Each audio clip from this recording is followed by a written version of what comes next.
All right, ladies and gentlemen, welcome back once again for our fifth session of Heliotrope Cathedral, a needle made of thread. I am your resident Twitch streamer extraordinaire. I've been digging this teamfight tactics thing from League of Legends recently, so maybe we'll get into that on an off night. But Sundays at 7, here we are with our D&D game, or rather, maybe fate-based game. But I will allow Dan to take it away. You are unmuted, Dan. I am unmuted. Welcome back, everybody. Apologies if slower on the uptake than usual. I've had a busy weekend. It was my brother's wedding, and I'm very, very tired from all the speech giving. Welcome back to Heliotrope Cathedral. Brief intros, and then we'll do a recap. So I am Dan. I'm the GM. My aspects are every aspect. Bill, what's your character name? What's your aspect? I am Verk, and I am the dim-witted pugilist of the pit. Ted, take it away. I am Talab, and my high concept is all in the pursuit of love. Beautiful. Kurt, take it away. I am Davros, and there are no men like me. It's true. And last but not least, Frats, hit it. Yeah, I played Jonas. Becoming a god is blasphemy until one succeeds. Well, fingers crossed that you succeed. Or actually, probably be really bad if you did. So let's hope that you don't. So you'll probably just kill the rest of the party. So last session, the party found themselves in a colossal marble spire, a shrine to the Leviathan. And the session consisted mostly of a titanic fight between the members of the party and a rather seductive, charismatic, human face wearing snake like being that had hidden itself, or perhaps was trapped inside of, the almost completely lithified corpse of a man that they know perhaps to be a member of the first race, the progenitor race, the someone who comes from the world before this one, the world of the gods, whose destruction created the grave and the many worlds in which they now reside. After some tinkering and interfering with a little bit of the orientation of the body and perhaps some of the triggers laid in place to keep this creature hidden, Talab succumbs to his trouble, all in the pursuit of love, as this creature offers him the source of his pursuit, rather the object of his pursuit. Thus seduced, he shatters the eyeballs of this creature and releases this human face wearing snake like thing, who begins to then talk to the rest of the party, not starting a fight, offering them their heart's desire if they would but work with him towards some greater goal. The greater goal of which we never find out, because Captain Rilo, she who has luck on her side, fired a shot into this being's face, a shot which was held frozen in midair by his strange and terrible power, and then immediately afterwards was blindsided by a freight train punch from our resident pugilist Verk, kicking off a huge fight which ended with a dazzling display by our second story thief Davros, redirecting that previously frozen beam of energy and shattering this creature to its death. After this defeat, the spirit of the man, the altar upon which this body was born, was shattered, and the spirit of this man was brought forth from its resting place. The spirit had but little time left on this earth before his heart, which was revealed to have been perpetually kept whole and beating underneath the altar all this time, was about to die out, and he, manually pumping his own heart, answers some questions for the party in the time he has left, revealing to them that this pursuit of theirs, this mythic place, the Heliotrope Cathedral, is a complete fabrication, a total lie, nothing more than hope for the hopeless, nothing more than an idea planted by the very creatures who caused this worldly destruction, for purposes unknown. Thus, having ripped this shred of hope from the party, he begins to disappear before Talab offers him one last question, which is that what of my pursuit, what of love? And he, resigned, explains to Talab that it too is a fabrication, a religion or a religious ideal planted by them throughout one of the many worlds, while those worlds were still theirs to control. And thus, sufficiently depressed, we ended the session, and we return now to the party, having sitting in the wreckage of this tower, almost a cathedral like unto itself. A tower, by the way, warped and twisted now by one of the spells of the snake creature, forming many hands and claws and mauled mouths now coming out of the marble as if from liquid, now frozen in place. And the party sits, the doors, by the way, having been slammed firmly shut also by this creature's magic, trapped inside here, with Captain Rilo and Mr. Nameless Crewman, who ascended just before the fight the next level and has gone to sight. So where he is now, no one knows. And they sit and perhaps ruminate upon this depressing realization that the object of their desire, the Heliotrope Cathedral, is, in this creature's words, a worm made of cocoon made of worms, a loom made of silk, a needle made of thread. Gentlemen, and due to a suggestion from Ted in a intercession parlay we had, we're going to start doing out of character stuff in initiative as well, not for any mechanical reason, but because it helps players to know, instead of saying everybody talk and then everyone kind of waits, to know when you are next, what the order is, so that you have time to prepare what action you want to take. Just kind of spur a little bit of creativity. So why doesn't everybody roll? I guess. No, for now, let's not roll for it for this session. We're gonna go in order that I see the characters on my screen, clockwise. So I'm gonna go Ted, Frats, Kurt, and ending with Bill. So Ted, Talab, the floor is yours. Talab is sitting in this puddle, this pool, and he just sort of, not really to anyone in particular, this heart liquefied in his hand. He just sort of says,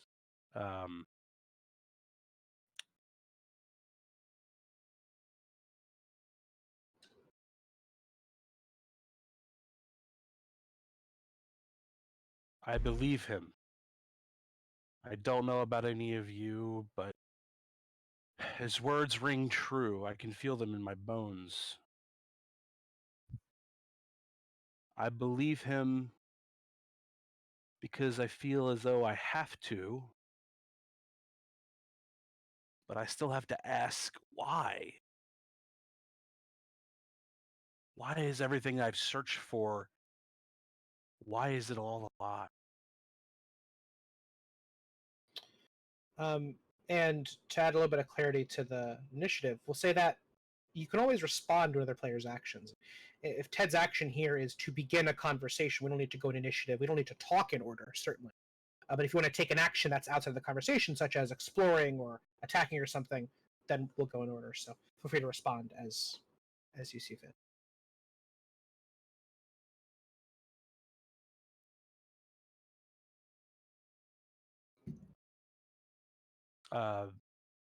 So I say that to the room, Mm-hmm. and that's sort of reverberates throughout the chamber, Uh-huh. and even up into the higher levels where crewmen and nameless crewmen are and captain are. Mm-hmm. Mm-hmm. Certainly. But that's all he has. No. Davros is obviously a little bit wrecked at the moment, having been the shrapnel exploded into him, but he'll slowly pick himself up. It takes a second to kind of absorb what Talab is saying. Say, Talab, just because you're told something doesn't make it true. I mean, look at Jonas. He's obsessed with gaining some sort of mystical power, godly power. And from what we can all tell, he's just about where he started. I mean, hasn't deterred him at all. He just adjusts his heading, and then he's off in a different direction. And Burke, well, never mind. That's a bad example. And to that point, Jonas, having heard before even this realization or this message that the cathedral is a lie, having learned that the reason why all of this world has been destroyed was because specifically of a lust for greater power, which is his only guiding ethos. So there's also that.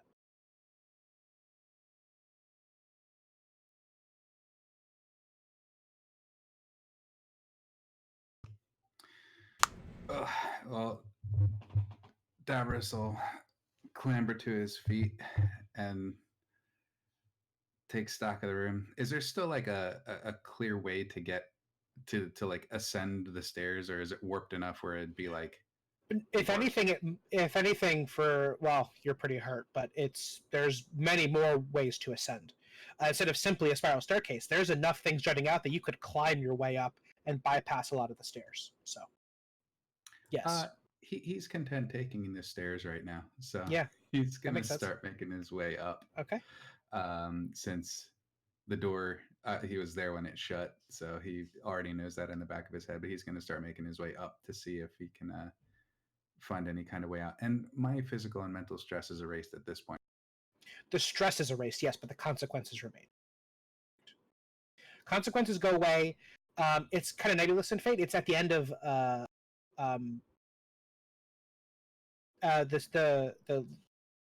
the serious ones, the level 6s, they go away at the end of like a narrative. Level 4 goes away at the end of like a mini arc, and level 2 goes away at the end of maybe like a longer, maybe this like scenario.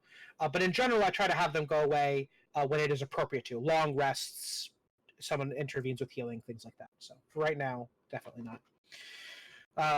Jonas, Verk, do you guys have any response to this earth-shattering news? Did you guys see that punch? Totally railroaded that guy in the face. It was awesome. He's just like reveling in his glory of what he had just accomplished. Mm-hmm. Just completely oblivious to everything else that was going on, and To Talab kneeling in a pool of blood. Jonas?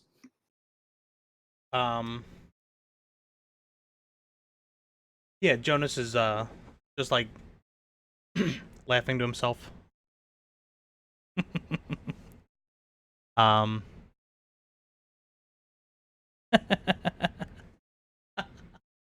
Oh man. Oh jeez.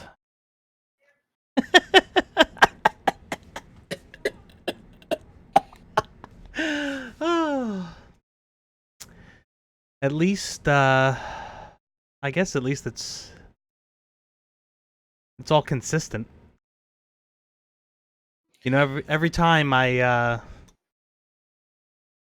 everything along the way, every denial, and yet it still keeps coming back to his pilgrimage, right?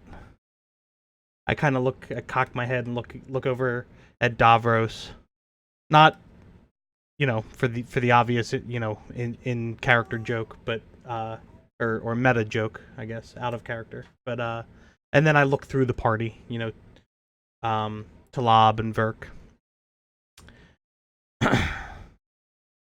One world, 2 worlds, 3 worlds. Every part of this journey is connected through a thread, and it keeps leading me back to St. August. It's I guess it's marvelous. Jonas pats his, you know, coat looking for something, can't really quite find it. The the gypsy said be careful. And 73 souls definitely scream it. But I know there's divine power somewhere here. Maybe just not the one that I sought. You know, in fact, almost for a certainty there was, if you guys hadn't shot it in the face. There was a creature promising it directly, explicitly. And its shattered stone corpse lies all around you. Mhm. Destroyed by one Davros. When you pat, I'm going to say Davros, you see him patting his chest, looking for what you know to be the Tale of St. August. Obviously, you do whatever you want, but you see that he's once again searching for it. As you ascend up the stairs, Davros, Captain Rilo, having like only just now, after a few minutes, put the gun away, looks back at you, gives you the nod of respect amongst mutual badasses. She welcomes you into her company of total badasses, and before she can give you a compliment, stops and says, "Mr. Crewman." Turns her head. "Mr. Crewman." No response. She waves you forward and begins to kind of jog and then breaks into a run up the stairs. I'll follow. Vert jumped off of the thing, right? So he's on the bottom. Yes, I'm Verk's down on at the bottom. Yeah. Okay. I'll kind of motion down towards all of them to follow, and I'll follow her up. Verk, Talab, Jonas, do any of you follow? Yes, I will go up in search of Mr. Nameless. Okay. Jonas and Talab, probably not, right? Doesn't feel like it. I No. walk over to the door. Mm-hmm. Yeah, I would probably inspect the door, and probably at this point, Jonas would be considering using some world right to see what he could do. Okay. As you inspect the door, on the reverse side of it, now that it is closed, reveals a very different face than the outside. The outside was relatively unadorned. The inside looks to be made of the exact same material as the rest of it. Whereas the outside was iron and bronze, the inside is this black marble, striated with gold and silver. You can barely, only because you know where it was, can you see the thin crack that would separate it, that would perhaps open it up again. But there's no handles, no handhold of any kind for you to pry it open yourself. And you see written upon the back of the door, prescient, not wild and untamed like the maws and claws and knives that protrude out from the now malformed tower, but clean, carved with a sharp chisel. The words, "Do you believe him?" and then a question mark. It should be noted this is in whatever shared common tongue you both understand, not in some language spoken only by the progenitors or this creature. I, without hesitation, take out the blade, the same one that I shattered the eyes with, and I just start carving big letters. Y E S. And like slamming the blade into the wall. It is really jagged. Yeah. And it actually, by the end of the S, it's just like a nub almost. Yeah. I'm Yep. destroying this blade. Yep. Jonas?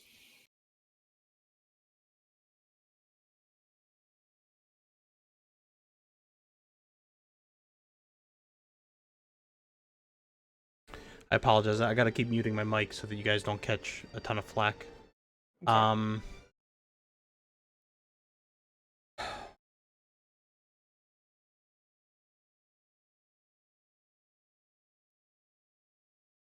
Yeah, I mean, my initial thought was to try to pry the original doors open with like world right, like changing the changing it back into doors, or Which you might be able to do. Yeah. So that I mean that's what I walked over to assume or attempt. Um. So yeah, I would like to attempt to reform the doors into their original construction. It's pretty apparent that these doors weren't changed, rather that the inside perhaps was always like this. Nonetheless, to make it openable is still completely reasonable. You're in the grave and you're using world right magic. That's totally reasonable. Yeah. But they were like this. This was designed like this. Yeah. Do you pause at all at the message? So as Talab is carving, do you just right away ignore it and step into your Uh, magic? I apologize. What was the message again exactly? Do you believe him? Um. Yeah. No. At this point, I don't think Jonas has. I don't think anybody would question Jonas's beliefs of the matter. So yeah, no. So Okay. I think I would push past it, almost like scoffing at the question, as far as like, Yeah. duh, of course. And then I push past and want to just try to get the doors open. Okay. Describe for me. I know it's world right, so it's a little tricky. But how normally when one would manipulate these doors magically, you'd use like telekinesis, let's say, right, or you'd just exhibit some force. How using world right, using the mutable nature of reality and intent, specifically with these ever-changing worlds, do you attempt to open this door?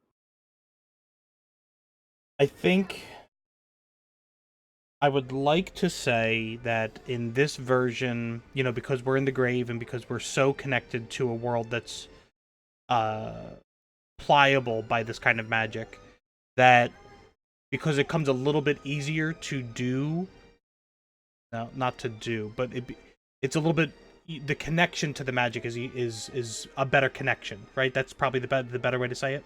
Sure. Um. Oh look, I got the rolls working for Bill. Hey, Bill, clear that when you get a second. Yep. So, what I think is, I would act as if I was opening, two probably very large, heavy doors, but like literally that's it. Like I'm not pulling anything or doing anything crazy, but, um, I did these open inward or did they open outward? Inward. Okay, so it would be me like grabbing like two, handlebars or two grips of maybe the insides of the door frame, and then pulling as hard as I could, to try to separate them at that familiar break and open them again. Okay. So not specifically not using any aspect of the individual worlds, but rather the fact that in this grave your will can be made truth, and you just simply want to make it truth that the door is open. Yeah, yeah. Right? Okay. Go ahead and roll me world right. Sure. Um, could are these technically all of the aspects that are still in play? World of Broken Marble is not, and Son of a bitch. Pain Train is not. But other than that, yes. Yeah, the marble was already warped, and you killed the guy who was warping it, so now it's just staying whatever position it's staying in. I gotcha. Okay. Then I wanted to ride that paint train a little longer. Yeah. I've got that, and uh, yeah, I'm just gonna roll world, right? Sure. Yeah. So we're gonna roll this way. That's a 3. Okay. What I was going to say was there is no set ob to open this. It's going to be scaling because opening it is going to do some different things. But a 3 is the very bottom of it. So you are able to pull back, and you're kind of flexing yourself in this place. Your intent being made will is easier for you every time you do it. And the doors open just enough that you could squeeze yourself through slowly. So there's like a foot and a half, something like that.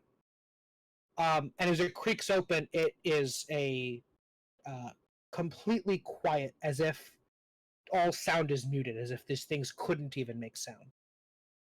And you see beyond it, not the warped world light or the strange starlight of the grave, nor the ringed city or the Armada, but an idyllic landscape.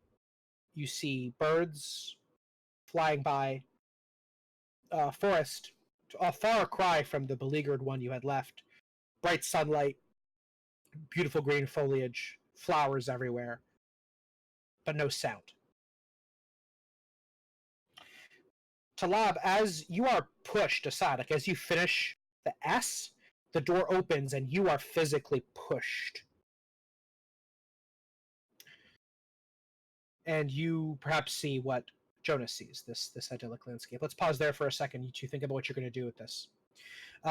Jonas and Verk and Davros. You guys run up the stairs and you get to the next level. Mr. Crewman nowhere to be found.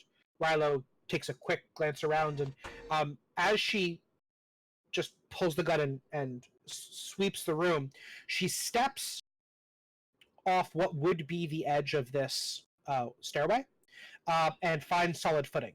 There is what is perhaps an invisible layer here, and she kind of like taps her foot again and walks over, and it's as if it's made of glass. Still, Mr. Crewman's nowhere to be found. Verk and Davros, can you guys roll me notice, please? We'll do Davros first, then Verk, so that the dice don't overlap.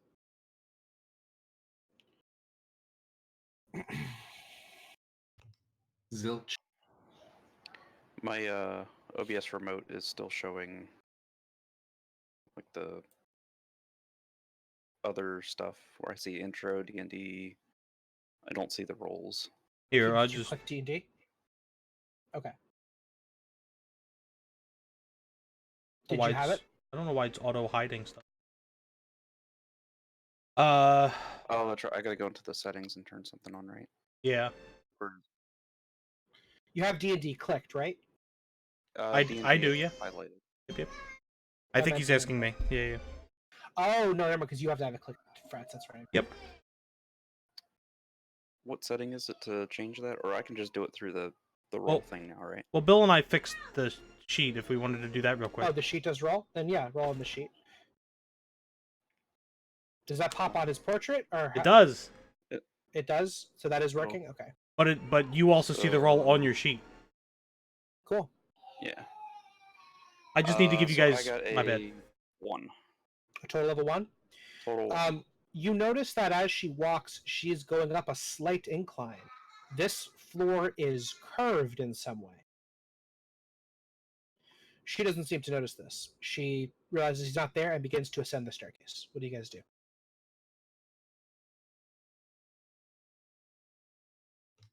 Like she turns around and goes up. Like, is it like a landing onto the second floor? Yeah. And then there's another. So the second floor, it looks as if the stairway just curves up and up and up, and there's no landings, right? But it turns out that there was a roof right above where you guys had been the whole time.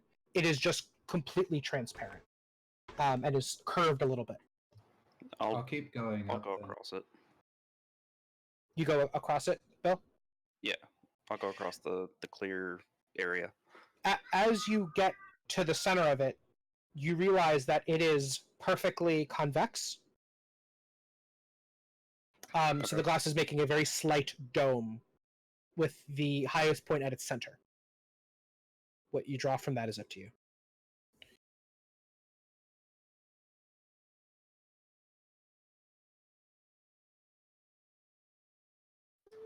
But there's nothing else to No. take in from this. Nope. Just the fact that Mhm. it's almost like a lens. Ah, interesting word. Yes.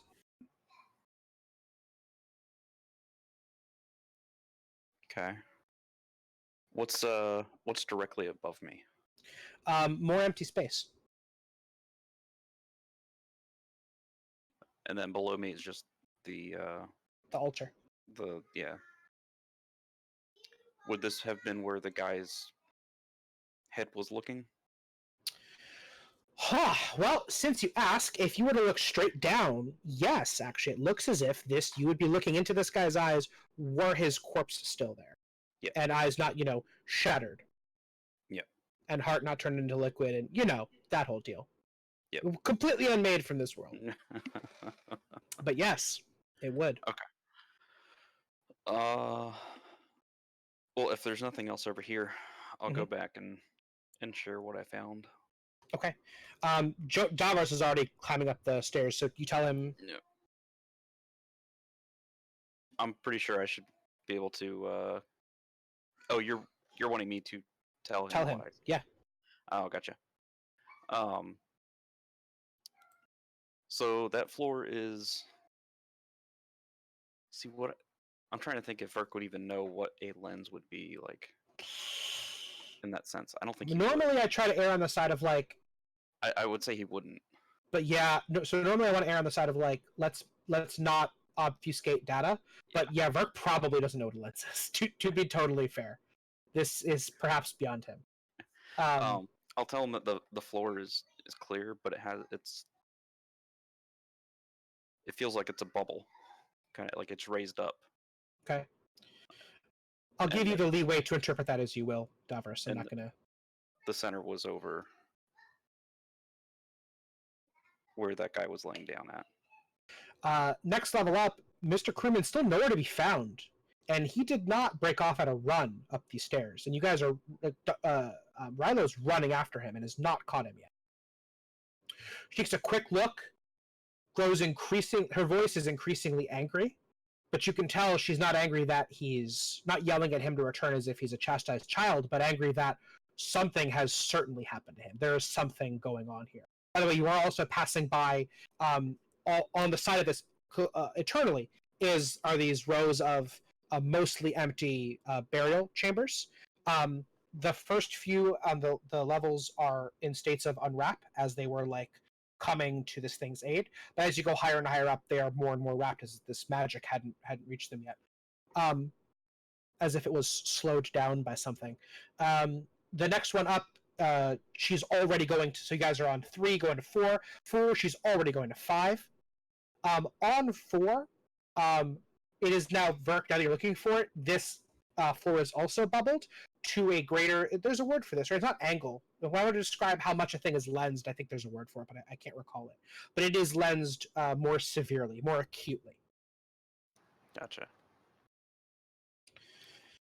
Upon Verk telling you that there's a bubble, you now see the bubble. I'm sure you know what a lens is. You've used perhaps a spyglass before to scope out a mark. You can now see this clearly too as well, Davros. Do you guys do anything with this, or do you continue to ascend following Rylo as she's now at a full breakneck run? For right now, I'm just going to try and keep pace with Rylo. Mm-hmm. As you guys ascend 5 to 6, 6 to 7, the lensing becomes more and more acute until you can very clearly tell this is reaching almost to where you would have trouble climbing over it. It would be, if this is smooth glass, you would have trouble crossing it normally. And as you get farther up, you see that, and perhaps this was always there, but your eyes weren't tuned enough to see it, there are etchings upon this glass.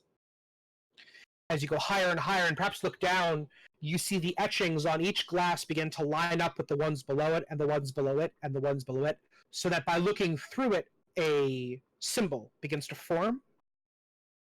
Rylo now scream. By the time you get to the next level, you just hear her footsteps on the next one already. Gun cocked. She's no longer screaming. She's quiet. This continues until the 9th level. At this very top, you see that this glass is black, and the etchings upon it in silver and gold. It is still somewhat transparent. It is as if the marble itself has become kind of like a glass. She stands here, and there is no more staircase to go up. It stops abruptly. Above is this strange and infinite blackness. And Mr. Crewman is standing somehow upon the far edge of this lens, walking around it. muttering something to himself while stroking his chin. Do you approach? I'm gonna wait to see what she does first, because I'm assuming we're catching up with her, and she's Yeah. probably she's standing there, or is Mhm. she? No, she stands, gun drawn at him. She's seen stranger things. Perhaps this is a man possessed or a doppelganger or what have you. He doesn't respond to her, and so she runs over to him. She shakes him by the shoulders. He doesn't seem to respond. After a couple more shakes, he looks up at her. I remember you, he says. Do you guys approach? Yes. Mr. Crewman, you realize immediately, has aged.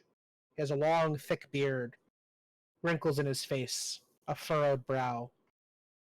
He says, a captain of mine. Captain Rilo, I remember. Luck. Luck. Lucky. Could luck have something to do with it? And begins to peer down towards the etchings, stroking his chin as if pondering some greater mystery. She slaps him across the face. He winces in pain and then looks at her. When she doesn't say anything, he turns his mind back to the lensing. Can we see what the etching says, or what figure it?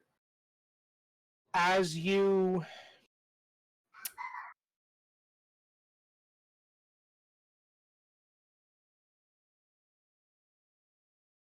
it becomes very clear to you that it is a meaningless jumble of symbols. And as you kind of get a better look, it starts to line up a little better, enough that you realize you would need to be looking at it from the very center down for it to line up in any meaningful way. Gotcha. How high up is that? I'm really bad at estimating, but let's say maybe 10 feet, and it's smooth glass. So you can do it if you go very carefully. I won't necessarily make you. I don't have any interest in making you roll for this. If you like on your hands and feet, kind of very, maybe take your shoes off if they're not grippy enough, and like very just perch your way up. In fact, Davros is probably the best at this. Probably used to climbing a little more smooth surfaces. You're able to get to the top of it. So I'll look to Davros. Can you make out what that says? Pointing around to the etchings. Can I read them in any way, shape, or form right now? Like, or is it just kind of symbols because it kind of lines up with whatever? It's noise right now because it's like looking at the number 7. Number 7 is literally just a diagonal line and a horizontal line. Those are meaningless. It's only when you see them like this that it makes any sense. So it's possible you can read this. You have no way of knowing until they line up in whatever their intended word is. What does Rilo seem to be doing? She's still shaking and she's looking over at you and then back at him, and she's just dumbfounded, wondering what's happened to this man.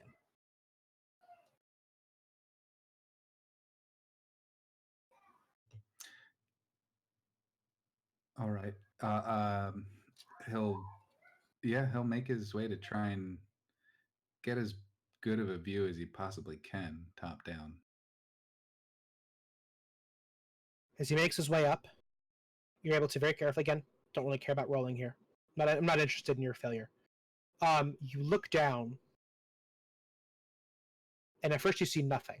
Total blackness. The runes seem to indicate some strange, perhaps celestial cartography. It looks not unlike a star chart. And you yourself have navigated, so it's pretty much just been the navigator and you that have done any kind of like actual navigation at all. And I mean, it's kind of obvious what answer would be better to say here, but being honest, since she took over navigation, have you kept up with it? Have you asked questions, observed? Have you tried to learn from her? Yeah, I think he would probably be the one that does it the most because, Okay. I mean, the only reason he gave it to her is because he didn't trust himself with the device anymore. He's still very interested in what it was and what was going on with it. It looks very, very similar to whatever created this device, whatever civilization made this. And you are just adept enough that I'll have you roll me Gravewise to tell me how much of this you can reasonably understand. While you're rolling me Gravewise, hold on to that roll. Talab and Jonas, you guys have had some time here to think about this. What do you do when faced with this sight?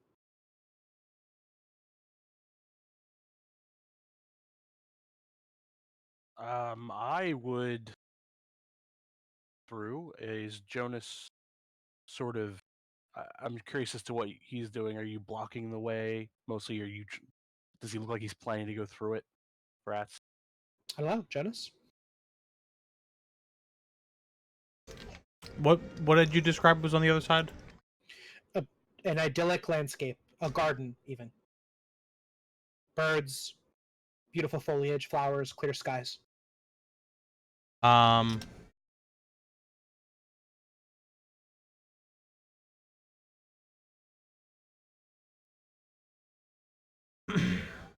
I'm like looking over your shoulder. Talab is looking over your shoulder.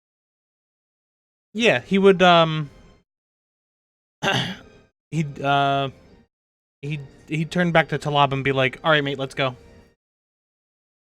Okay, I just give him a look like I just want to go. cool. You guys step through. Yeah. Immediately vaporized. It's actually an invisible force field, and that vaporizes your flesh. We fell for it Give again. me your character sheet. Yeah, get your character sheet. Just go ahead and delete it. It's a party kill right there. There's no saving throw. That's a shame. That was the self-destruct button. You blew up the Yeah. whole building. That was Sorry, everyone else also dies. Actually, the grave exploded. Frats or Jonas, you go in first. Yeah. As soon as you cross the threshold, sound pours forth. You hear the birds now, the swaying of the trees, the wind. You can almost hear the sun. It's beautiful. You haven't felt sun like this in a couple days now. Warm. As you step out, it is not onto the stairs of the marble tower, but onto cool grass. If you turn behind you, you still see those open doors, as if they are embedded in nothingness. Just doors against a clear blue sky. Mm-hmm. Do you continue forward?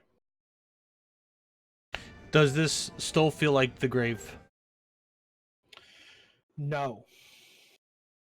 So I do not have the same connection that I had felt in the cathedral or the shrine, whatever we're calling that. Okay.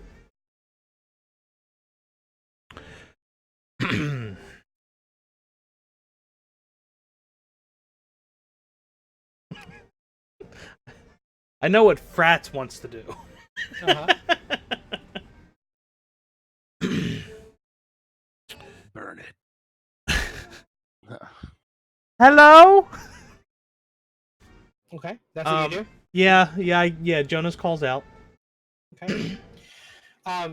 There's silence at first, and then an answer. Hello. A man steps out, rustling through some of the foliage. He is wearing light blue gloves and holding a pair of pruning shears in his hand. His boots are caked with mud, and his sleeves are rolled up, his hands covered in bits of greenery and dirt. He is completely hairless, as far as you can tell, like alopecia totalis, and is dressed in a somber but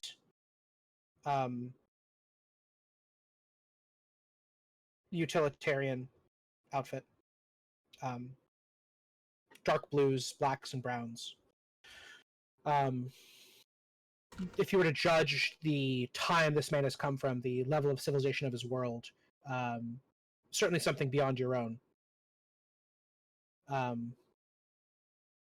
More waistcoat, less tunic.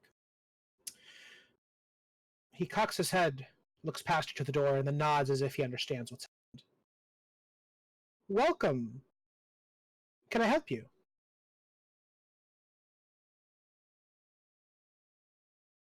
We come to spread the word. Isn't that right? And I look back and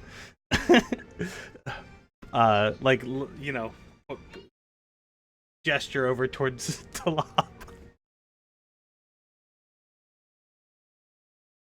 I walk through, and I feel the same things, Yeah, right, that yep. you described. Mhm. A sort of wave of relief comes over Talab at first before he responds to this, but then the realization of this is all probably a lie too, Right. right? Right. And he just kind of sort of aimlessly walks, does not respond, Yep. but just kind of like walks around, like looking at everything like he's in a dream or something. You know what I Yeah. mean?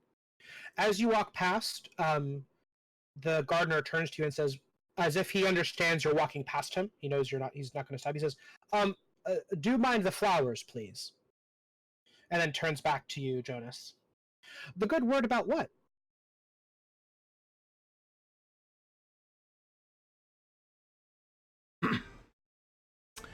Uh, did you not?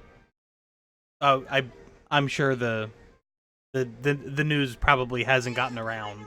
I kind of get it, but um, we I think part of the Leviathan died. The Leviathan died a long time ago.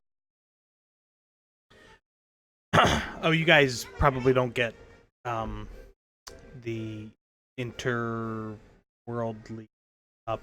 Where are we? This is my garden. I love Kurt's reaction. Yeah. And who are you? Oh, I'm the gardener. Mhm. Obvious. And what? I'm sorry. So if this is your garden, then those are your flowers that you were asking us to be careful with. Yes, please do. It's a lot of work to keep up with them, and I'd rather not have to replant them if it's not too much trouble to ask. Oh, certainly not. And is anybody else here with you? He pauses as if he's not sure. No, not right now. No, I don't believe so. But people do come and go. From time to time, of course. I can't stop them. Because they because doors just open up in out of thin air, right? But seriously, so doors just open up. Well, this is the first I've seen in some time, but I'm sorry, I don't mean to be rude, but you're saying you killed the Leviathan again? How dare you? Yeah, that's kind of, yeah, that's what we were. I mean, that's what the a creature. So a creature. This is we came He from walks up to you and just touches the side of your face as if completely just right through whatever story you were fabricating, even if you were telling the truth, and says, "My name is Ekreo, he who wanders the land broken by giants. What is yours?" I'm Jonas. Jonas, it's a pleasure to meet you. Please tell me truthfully about this Leviathan, and when you say you killed him, please be specific. Talab, as you wander through, you do in fact see a variety of flowers, a cornucopia. After very little time, what looks like fields of wildflowers becomes more evident as a carefully tailored um, series of blooms. They're not gardened in that there's mulch and there's clear flower beds, but you can see where there's been pruning and shaping, where the direction perhaps of the flower bed has been nudged ever so slightly to create organic pathways through this place. And the different kinds of flowers tend to stick with the same kind until they are abruptly merged into a beautiful plethora of these flowers. But even that, sort of carefully planned, as best you could tell. Do I recognize any? You recognize many, many you don't. Some were native to your land, some were lands you've traveled, some completely foreign. Flowers from all the worlds, it seems. Do I recognize any smells? I lean in and smell flowers. Yeah, many of them are new and incredibly fragrant. There's a couple you recognize of your own. There's a rose in particular that you recall from your homeland, a desert rose. But they are beautifully fragrant, and among them, insects buzz and pollinate.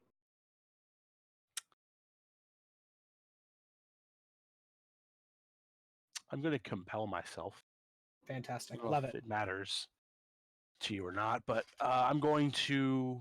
A particular flower has the same smell of the creature previously. Maybe ooze? unrelated. Yeah, the ooze. Okay. But I just pick it. It smells so familiar to me. Okay. So just to remind you, a compel means I have to take the narrative in a negative direction. Yes. Right. All right. Fantastic. You can go ahead and the truth. By the way, yeah. Sorry, we're I'm gonna change everyone's refresh is now 1, like we talked about. I'll go ahead and change it. Talab, yours is going to be 2 because you are gaining 1 for a compel. You pluck it, and Jonas, give me 1.5 sentences of your answer to this guy.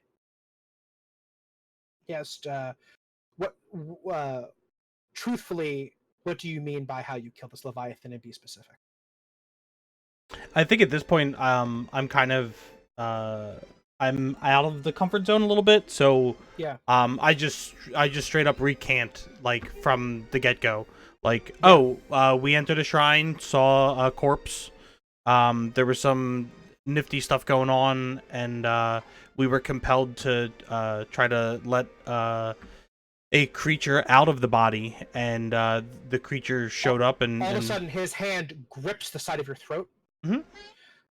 And he's looking past you, like something has jolted him from elsewhere. You hear a clip from his left hand as the shears just click tight. His eyes go from kindly and curious to completely all the emotion flees from them. You feel cold. You feel completely in danger. He takes his hand off of you, turns, and walks into the direction Talab came from.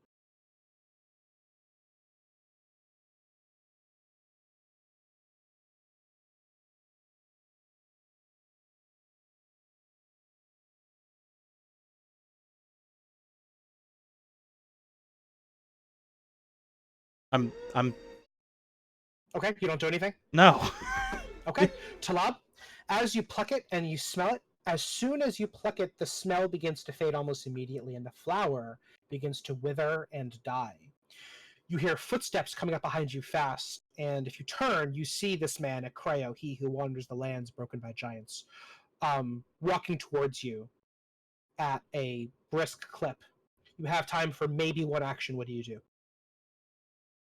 I turn and hold the flower up in front of me. Is this real? I just say to him. I know he's coming at me with a look in his eye. Murderous intent. But I can't help but ask. That's all I can do. Okay. He comes up to you. His hand reaches past the flower you're holding up to him. He grabs you by the throat, picks you up, and slams you into the ground. Everything goes black.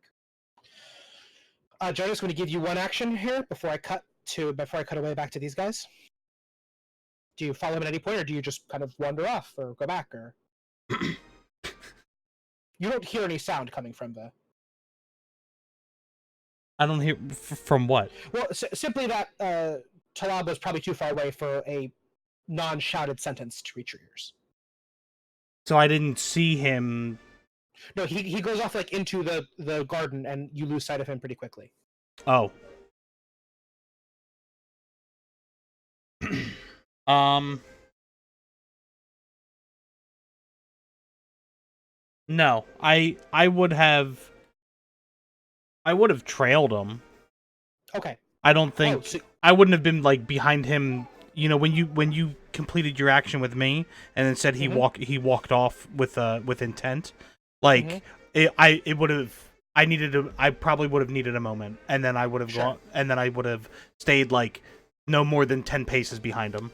God, oh, so you see this happen then. So you come in time just to see him have already lifted Talab in the slam him down, and you feel a shockwave run through you. You feel him push him through the world. What is your rank in Grave World Right? 2. Okay, so don't roll it. You feel him push him into a world. You feel the grinding of this plane beneath you, as if this garden all of a sudden seems, all the flowers seem like silk. All the tree bark seems like plastic. And what you feel beneath you truly is the grinding of gears as if of a vast machine. Talab, you are unmade and remade, and you are shunted world by world by world by world, crashing through the crust of place after place until you land flat on your back, softly, in a puff of sand. Jonas, you see this man stand back up at Creo, and Talab is gone. He turns to you and flicks open the shears. Let's cut to Jonas. God, I don't know why I keep saying Jonas. Davros and Verk. So Davros, you were rolling me Gravewise? It was a 2 to. Okay. So you look down and you can't make out a great number of these runes, but enough that you're able to judge some relative position of the nearby as the world sort of orbit through this grave space. You're able to see, there is a world of ruin there, and perhaps a world of oceans, there. Not enough to perfectly pinpoint yourself, but some general idea. And as you look down into the, other than that, you see pitch blackness, and then as you're kind of scoping out, you see that there is the altar beneath you. And you are looking down directly into the gaze of the corpse. And as you're wondering how the corpse got reformed, and his eyes, and you see him as clearly as if he was in front of you, as if all the lenses collapse, which shouldn't be the case because you're looking down through the top of a concave or convex lens. But that doesn't seem to matter. So before you can wonder perhaps how you are looking at something so closely, but for a device that is not supposed that should be widening out here, you realize what in fact this lens is doing as you see the doors of the shrine begin to open. And you see walking in, if my memory serves me, yourself taking your first step through the doors. And then soon after you, Verk and the rest of the party. What do you do?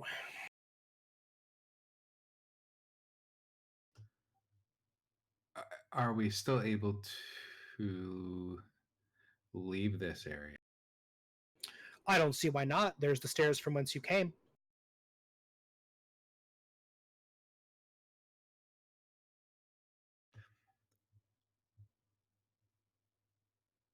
That's what I'm going to. I'm going to slide down this um this marble chiseled thing. I'm just going to slide down towards the door and say, "Verk, Captain, grab crewman and let's get out of here." She looks at you and looks at him, picks him up. He kind of mutters in some protest, but isn't much strong enough now to fight her. And she kind of carries him like this and just follows. She's freaked out by this place as it is. Verk? Oh, I was gonna say if she didn't do it, I was gonna grab him. But That's actually fair. Let's say that the two of you together like get, because you're a hulking barbarian, I was gonna- and she'd also rather have her gun free anyway. So you have him. She has the gun out, and she follows you down. I was just gonna sling him over my shoulder, almost like a fireman. Totally Carry fair. and Yeah. As you do, you hear him muttering, know. but could it be perhaps? And he just keeps going off as if he's not being carried. As you begin to climb down, you realize, Verk, you see this in Rylo's face. Davros, you can probably guess it already, and it is confirmed when you look at Verk. Verk has begun to age. He's lost a lot of his hair. You can see the lines in his face. Picking up crewmen is much more difficult than you think it's supposed to be. You maybe wonder what your own face looks like, Davros, but you have a pretty good guess. Probably not unlike your father in his old age. So now you rapidly descend the stairs. I want to go down one flight and look down through the clear lens to see what we can see. Okay. You see, as if you have skipped forward in time, you guys having already reached the altar, and the half of you begun to climb up the first level.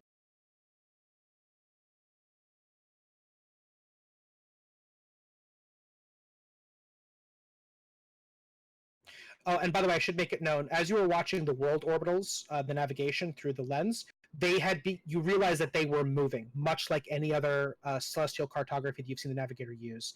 As you look upon them, they begin to move.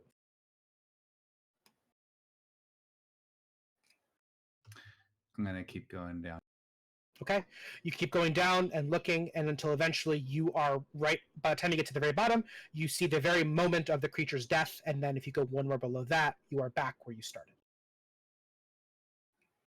How do we look to each other now? You are aged men. Do we see our younger selves now that we're on like the second floor, I guess? Are you still looking through a lens? No. No, then no. When you arrive, you are here in back where you had started in the present time. This, if you can travel back, this is not the way to do it. I wasn't thinking it was. So on the ground floor, now that we're past not looking through the lens, so we're on the second floor looking down. There's the corpse, I'm guessing. Yes. And then well, the shattered pieces of what's it. Yeah. left of it, yeah. And then all the warp stuff. So yeah. Are the doors still open? Yeah. I'm gonna motion to the door for like to kind of signify like, hey, you guys go through that door, like go there, because would I have seen Jonas and Talab head that in that direction before we went up, or did they exit after we already went up the second? They exited after, but it's not a stretch. Like, where else would they have gone? There's an open door and a world beyond it. I'll motion towards the door for them, and then I'm immediately going to head to the altar, and I'm going to try and push whatever's left of the corpse off of the altar, and then I'm going to lay down and look up through all the. Oh, good, great. Verk, and do you run into out the door, or do you stay with? I'm gonna stay at the door and watch what he's doing. Okay, so you don't cross the threshold. No. Beyond it, you do see. No, you don't, because you guys are in the woods. You guys are like deep into the garden now. So we'll cut from you then for a second. Jonas. This man opens the shears. Like I said, he looks at you and says, "I gave him one instruction. This is why I don't like visitors. This is why it always ends this. It always ends like this." He rapidly becomes unhinged. It's like he's a different man. He was happy to see you at first, and he just, a switch is flicked. And he closes the shears and flicks them open nervously. Not nervously, like compulsively. Like cocking and uncocking a gun.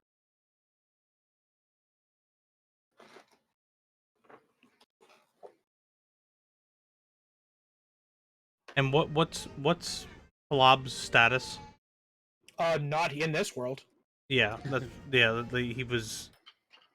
And last you know you can, because you have again enough of a grasp on these things now that while you can't like world travel or anything like that, you felt him getting shunted through the machinery of this engine.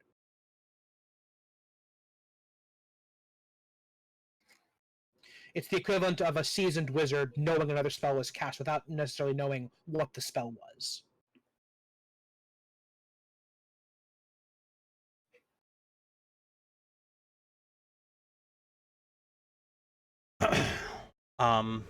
Side note, if I have to change Talab's Skype camera one more time this session, I'm going to literally... Yeah, I see. I don't know why it keeps doing that. It blows my mind. I mean, I have been, like, Googling, trying to solve it during session. Skype is randomly resizing your window for no reason.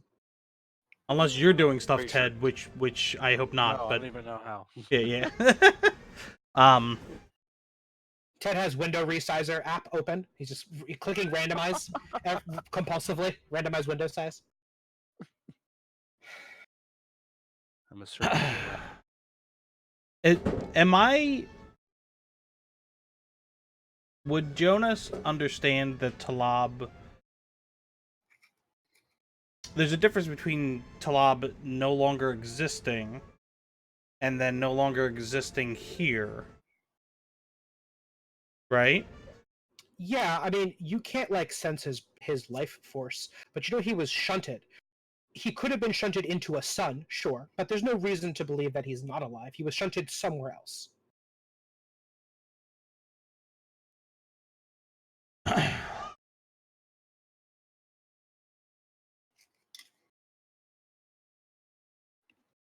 Oh, I think Jonas wants to befriend him. All right.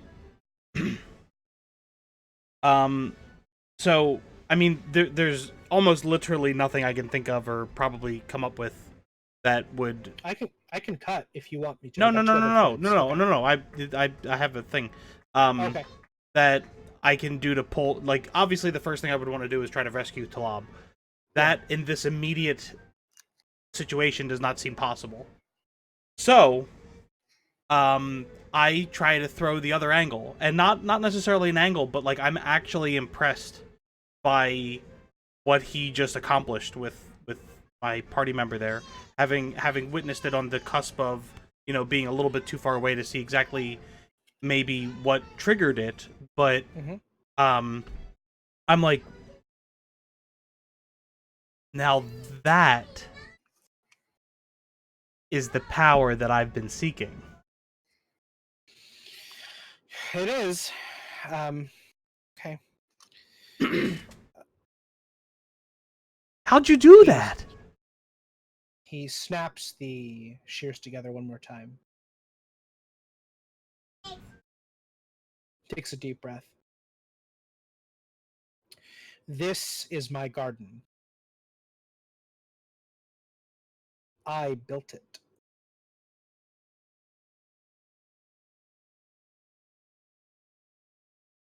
That should answer your question. What have you built?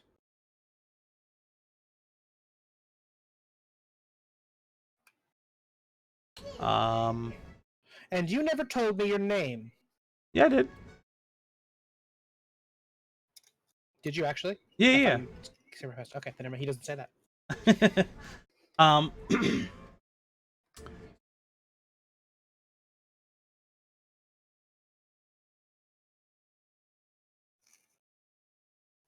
Jonas kind of slumps over. His body language changes from like a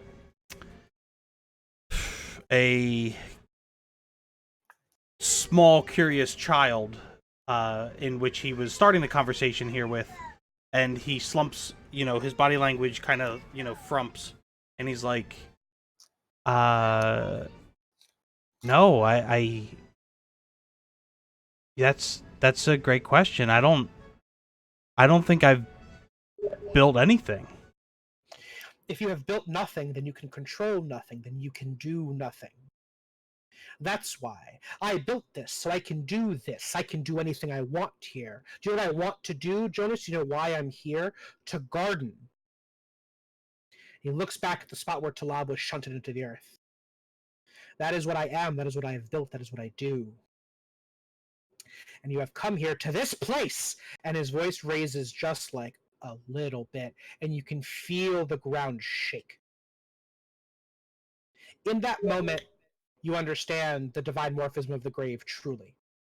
You can understand, perhaps conceptually, what one might be able to do in the grave if one was truly divine, and what you and your friends have been able to do to a very small degree with your world right ability, he has in totality. This world shakes without him even wanting it to, merely, or without him directing it explicitly, merely because he has become angry.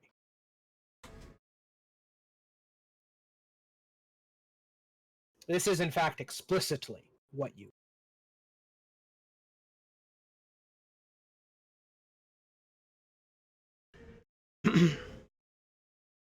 So, how do I start building?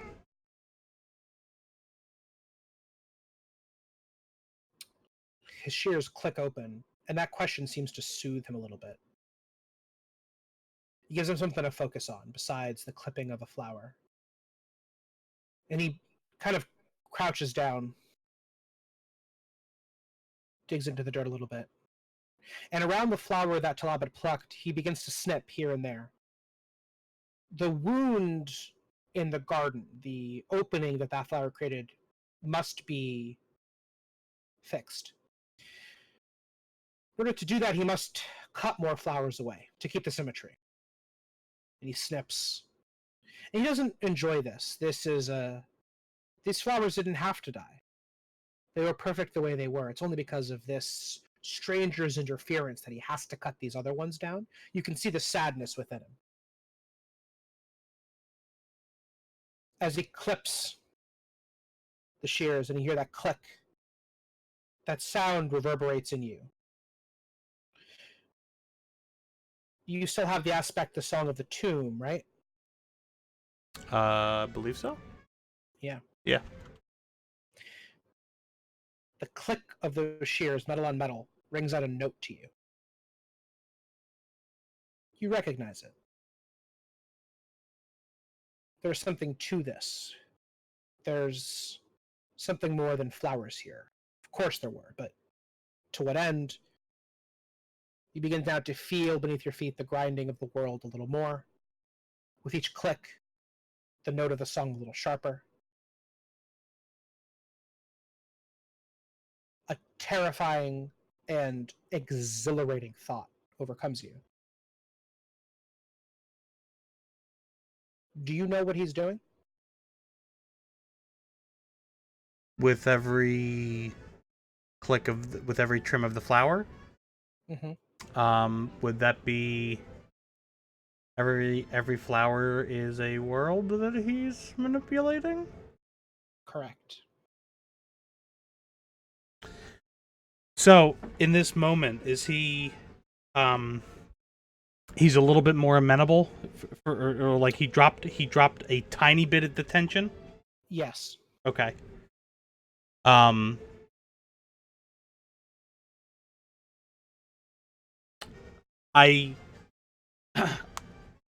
feel like in my slumping, I probably went to my knees. I don't want to make this. I went to my knees for this.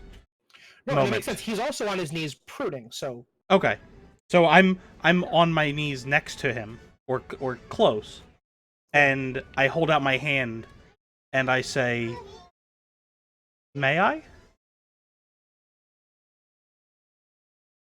Turns to you very slowly.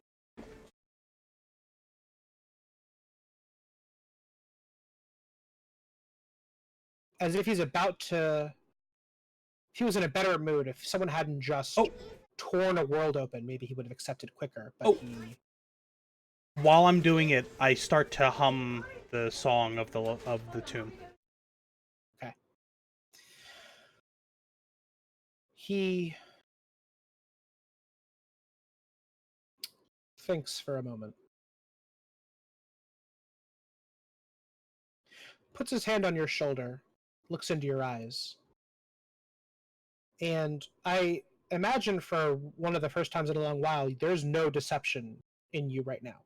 You're not seeking an like you want to learn this exact thing that he's doing right now. Sounds right. I know this is a little GM it's going to seem metagaming, but you do have to tell me your intent. Do you intend, as you ask for those, to cut a flower without his permission? As in, do I have to roll to see that?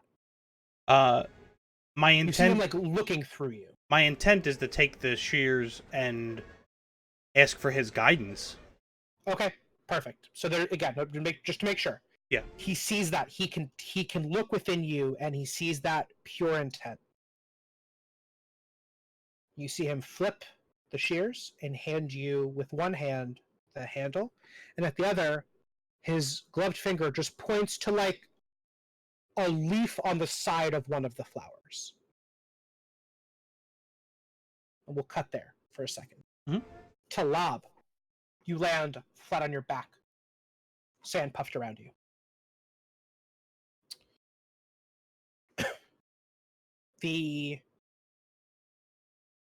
You hear a voice that's been speaking to you this entire time. God's in heaven, that's the last time I buy horse. I open my eyes and I look around, and this place is familiar to me, right? Yep. Mm-hmm. But I feel like I shouldn't be here. You see the man, your teacher, handing you that scrap of horse. I look down at my hands for the flower. It's Is gone. it there? It's gone. Yeah. And instead, my hands are covered in sand. Mm-hmm. Not just because I landed in sand, but it's just embedded in them. Like I've been laying there for, I don't know, some time.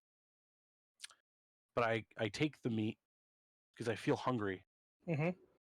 and I chew it and I swallow it quickly. And I look up at the man and I ask him his name. He kind of smiles at you as if you're playing some kind of a joke. Are you the gardener? I ask. He holds down a hand to help you up. Just Looks around him and chuckles. I haven't heard that story.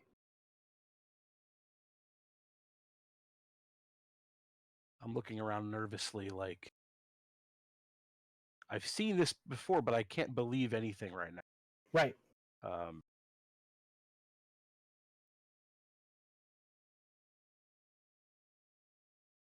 I cough.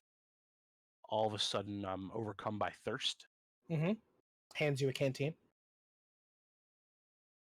And I drink. I'm surprised. I don't know how he knew that. How could he have known I was even thinking that I was thirsty? I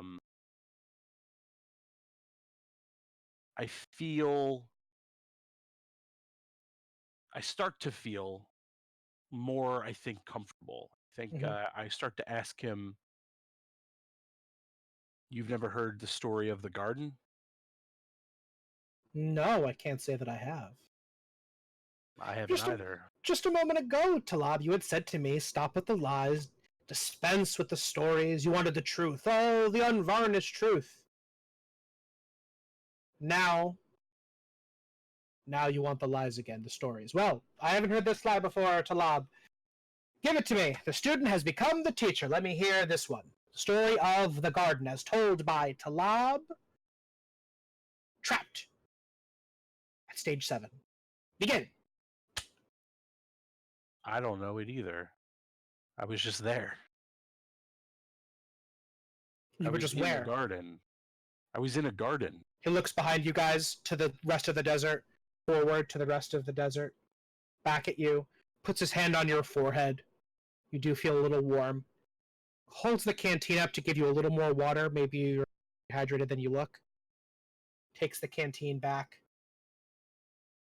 Have you gotten up yet? Have you accepted his hand to pull you up?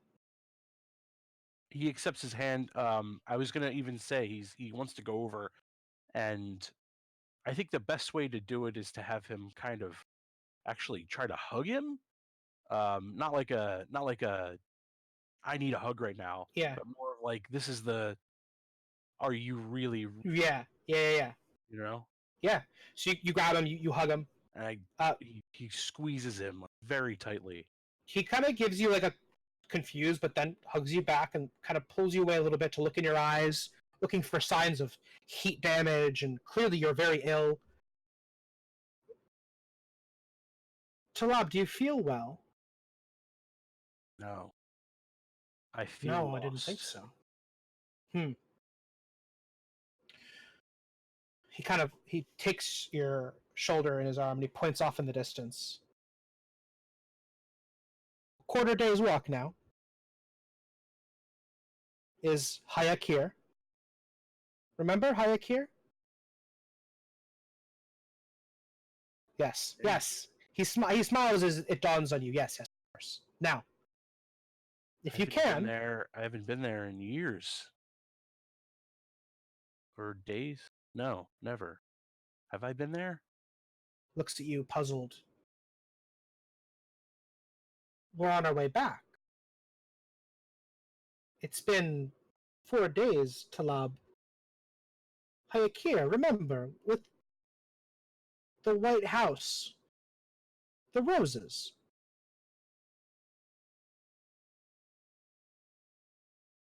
It's not so far now.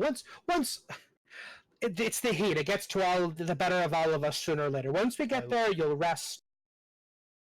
We'll feed you something better than this. And he holds up the dried horse meat. And at this point, there's a scrap left. He just tosses it in the sand.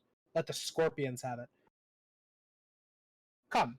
And he no longer walks beside you. He has his hand around you, waiting almost for you to collapse. So he's trying to keep you steady. Yeah. I just start walking with him, but Yeah. I'm looking straight up into the sky. Fantastic. This is great. I was going to have this happen unknown to you. You see above you the beautiful, this is like 4 in the afternoon maybe, so the sun is sort of coming down, and you see there's a pinpoint of blackness, and you hear that shuddering sound, like that almost the soundless sound, the absence of something, the tearing sound in the middle of the world. You hear this rending, as if the world is becoming unmade. And you see that tear fold, maybe like the petal of a flower, across the sky. Jonas, as you lean in, as his hand is around you, you begin to see the shape. As he points to you, you know what that leaf means. Give me something here. For this world, what does cutting off that leaf mean?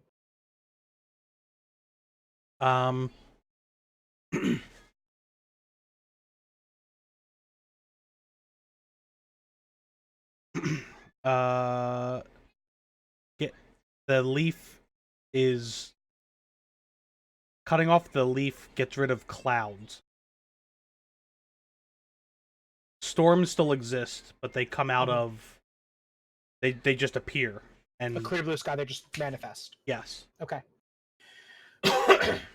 And you know, by him pointing at it, you know this. As you hold the shears, you understand it.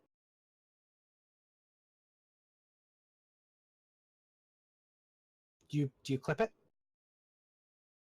If that's what his intended guidance is, yeah. Yes. Yeah. You clip it gently, and you see it fall, and the leaf sinks into the earth and is almost like immediately turned into fertilizer. It is reincorporated. The idea of clouds is somewhere in this garden, but it is no longer upon this world.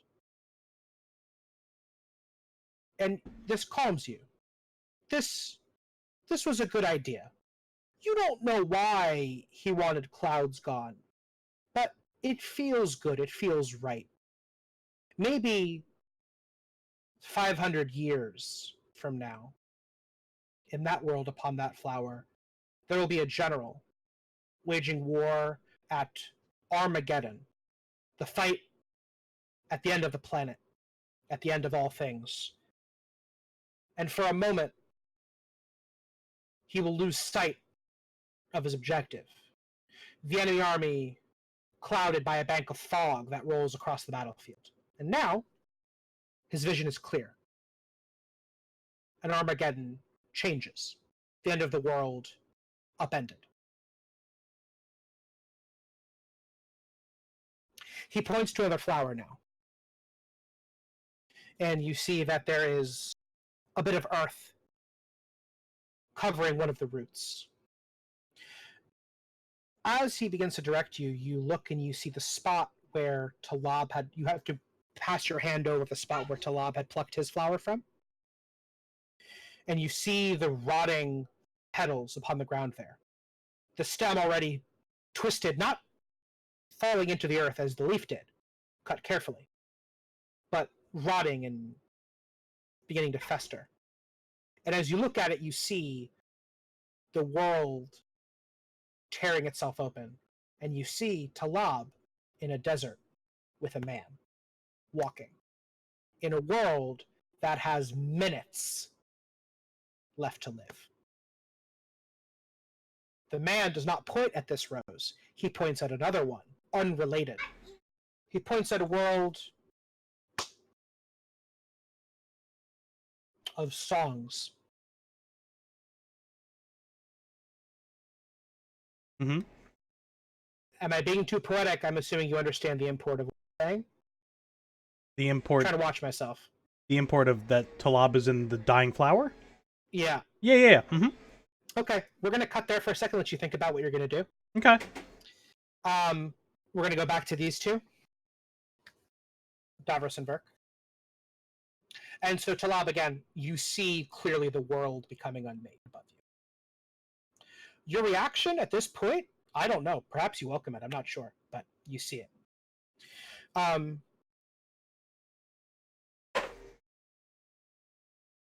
Oh, that's right.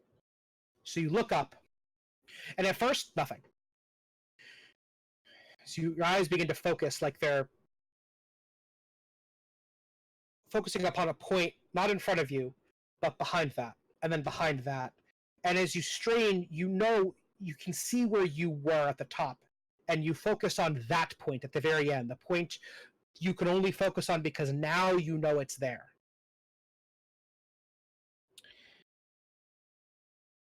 And there's that high-pitched sound, and then everything goes quiet. And there's only the vision. You find that your eyes can't move side to side. You are locked upon something. And you look up, and you see, looking down at you, yourself. You are changed. Your body is more machine than man. Strange bits of glass etched with carvings you could not now possibly understand. Your arm, your left arm, a piece of smooth carved black stone, much like this marble. Your face, pocketed with strips of metal, gleaming, waving, as light glimmers across them. Information, tools of navigation, truths of distant worlds. You hold up a strange device you've never seen before. Turn it in your hand, look back down.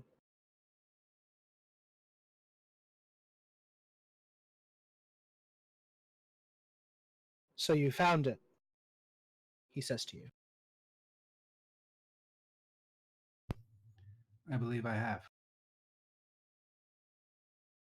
This is good and not good. This is truth, and he turns as if you see the lens above now shift, and lies. The creature, he died poorly. You did well. And turns the lens again, and monstrous.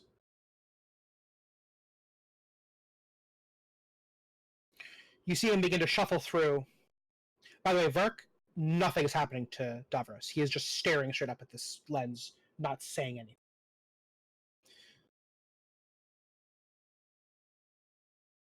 He continues to shift the lenses around.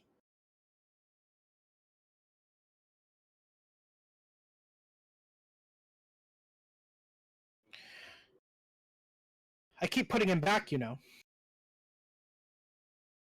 which is wise and unwise. Shifting the lenses. There.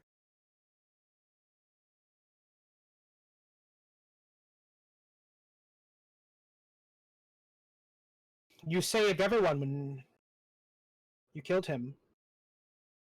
Shifts. And destroyed all of their souls. Talab, is he there? No, he's dead. Ah, about to die.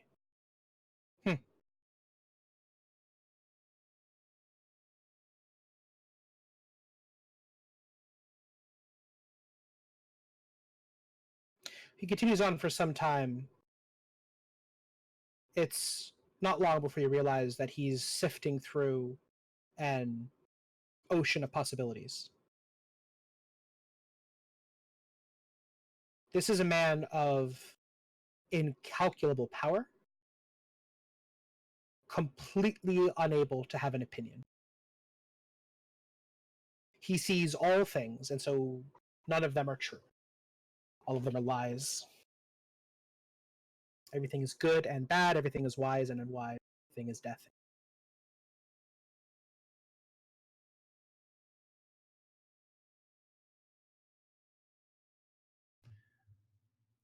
I'll ask, why do you keep putting him? So you cut out.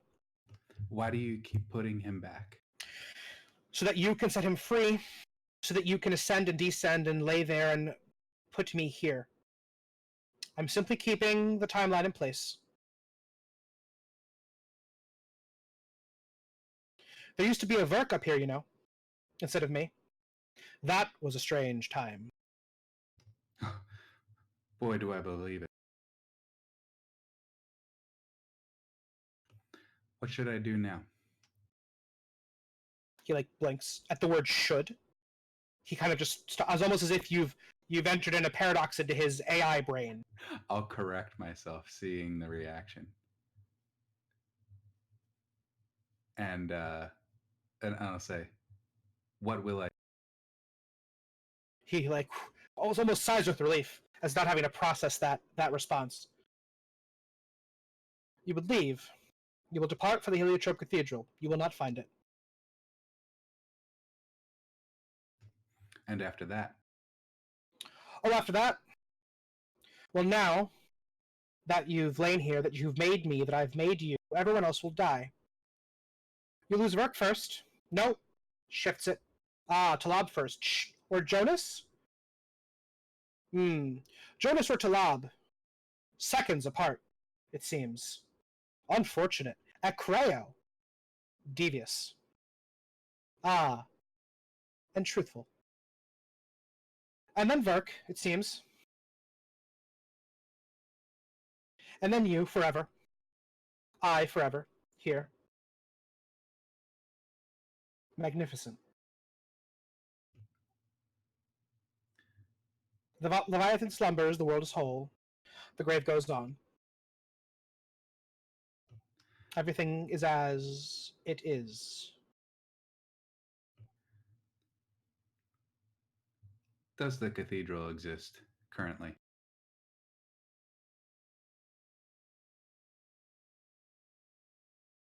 He shifts the lens 180 degrees. The cathedral? The cathedral. As if this answer is more complicated than the rest. And he goes, no, no, no, no, no, no, no, no, no, no, no, yes, no, no, no, no, no, no, no, no. Go back to the yes. Why? And he keeps going, no, no, no. I want to understand. There is no understanding. There are anomalies within the time frame. There are truths that are untruths. This is a distraction.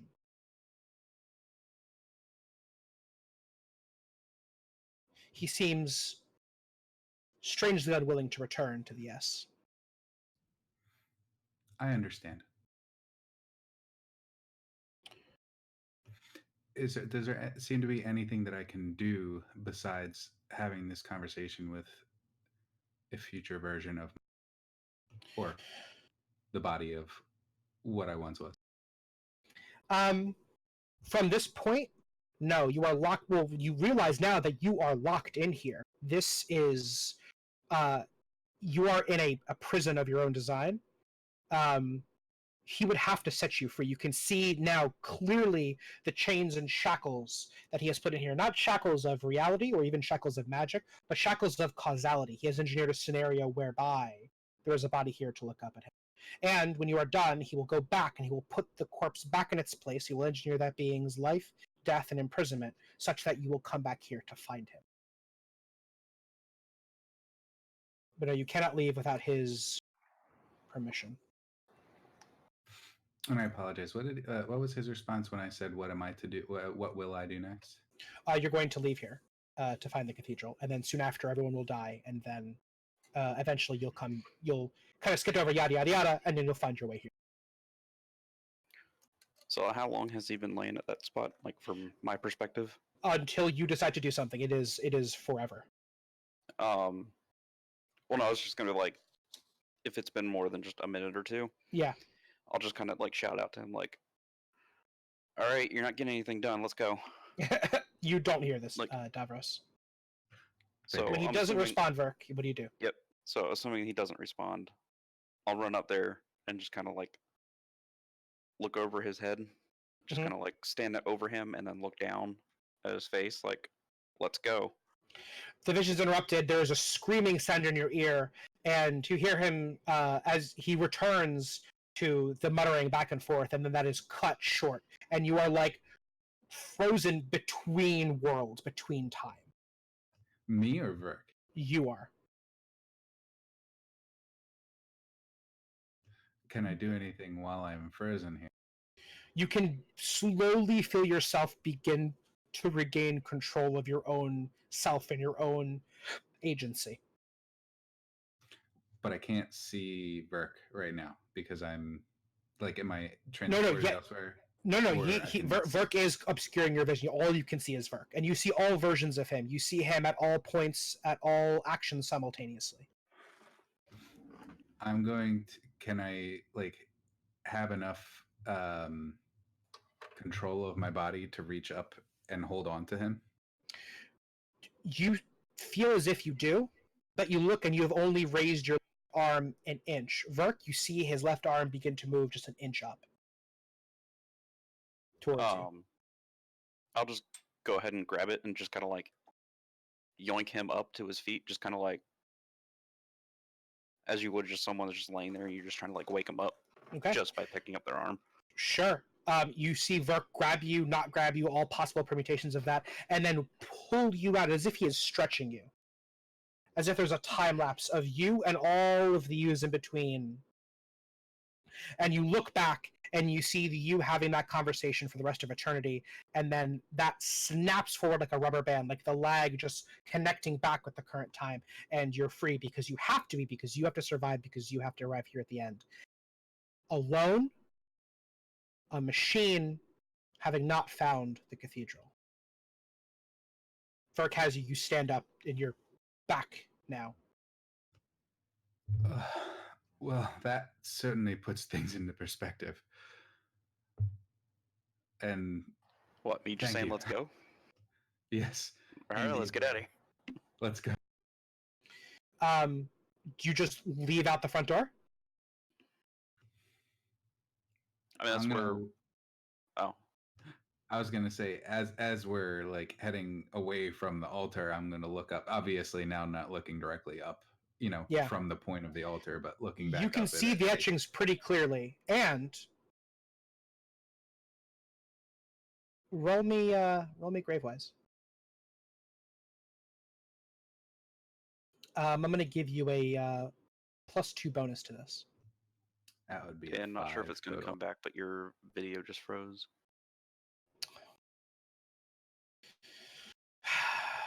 All right. I'm gonna just well, Yeah, just leave the call and then come back in. is it back now? Yep, perfect. Yes, it is. Actually, very dark. I didn't realize how much I. Yeah, holy crap. But it's moody. Yes. It was just I'm, your face. I was gonna All I say- could see was your face. I'm the There- dungeon master. There were a couple. There were a couple places there where we were looking into the blackness of the void. Yeah. So Yeah.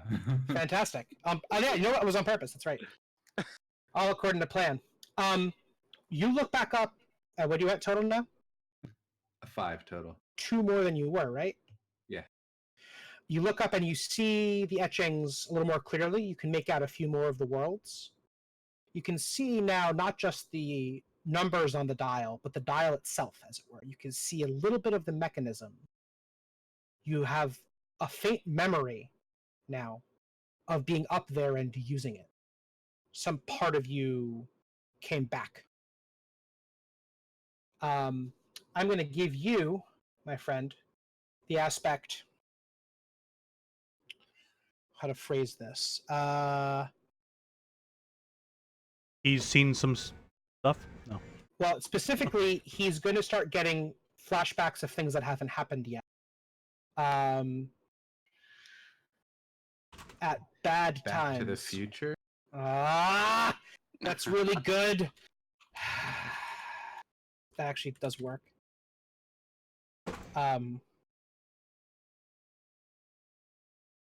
Back to the Future at the worst time. That sounds fun. Yeah. And as you hear Verk say let's go and he's got your hand, you see Verk's dead body. Riddled with holes, having been unmade by a hail of fire from whatever energy weapons the cultists had used. And then he's back sitting in front of you whole and alive. Do you have any... Do you hold on to any part of the one yes? Do you try to pinpoint where he was, Yeah. what he had... Okay. Hold on to that. As you just, like, try that, all you see is Verk's corpse. For right now. But you can feel as you... you can't not just think about that. You're seeing now, you're like almost frame by frame, the turnings of the timeline. And as you try to, like, focus in on the one thing you want, you're just as you... Basically, when you focus too hard on this, these Back to the Future flashbacks come at you. And you have to take them, distance yourself from them to get any kind of soundness right now. This is going to be a terrible aspect to have combined with a touch of blood and madness, your new troubles. This is going to be awful. Let's cut from you guys for now.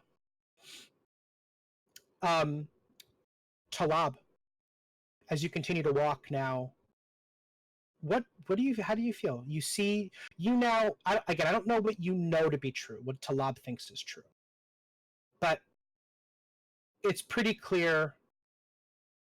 How do you want me to talk to you? Do you want me to talk to you of what is actually happening, or like leave it kind of ambiguous because Talab is ambiguous? You can leave it ambiguous, but I am seeing Yeah. something that's in a familiar place, Mhm. more like strange. Yeah. I mean, there's a general sense of strangeness right now, but Yeah. like it's doesn't belong in this Yeah. in this place, even though Yeah. maybe I don't. Yeah. It doesn't either. But at any rate, what you described before, I see, The world coming undone. and my reaction is just to try to get the man's attention on what I'm looking at. So I kind of, we're walking and I'm looking up and I just kind of push his shoulder and I try to gesture up and just try to get him to look up as well and go, do you see that? What is that? He looks up. Oh, a storm. We're not due for the season yet. Strange. Well, we should redouble our efforts. Hayakar is that way. Is that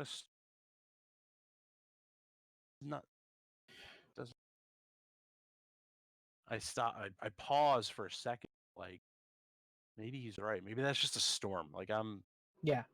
I should just keep walking. Yeah. We walk for a few minutes, and then I see a tear out of the corner of my eye, Mm-hmm. and it brings my eyes back. And is it fair to say that it's bigger now? Yeah. I would think. Yep. Yep.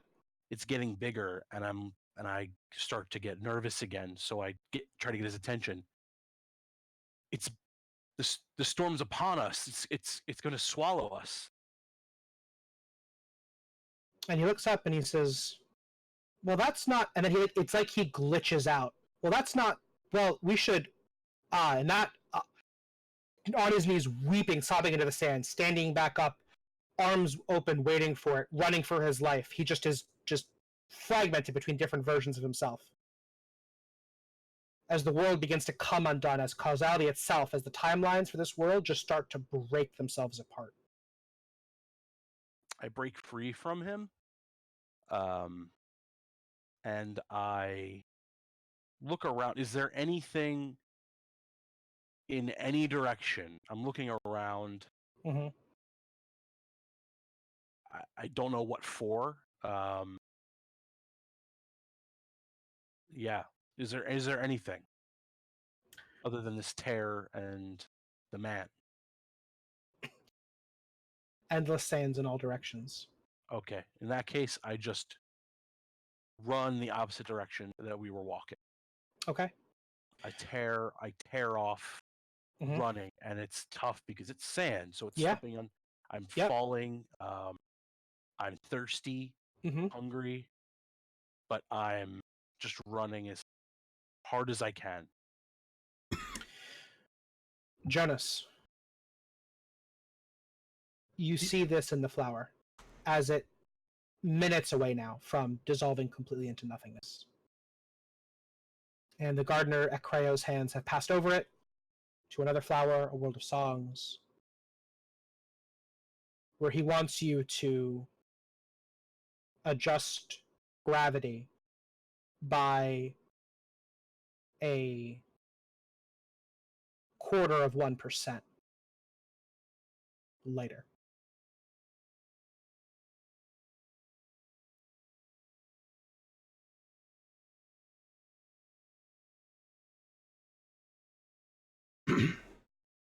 You see Talab running as fast as he can away from the tear. So I stand up from the original flower that I helped trim and step over Talab's flower. And then gesture back with the shears pointing toward the flower that is decaying. And I ask earnestly again. Until I tell you, Dan, I will not be charading. Okay. No charades. So what good is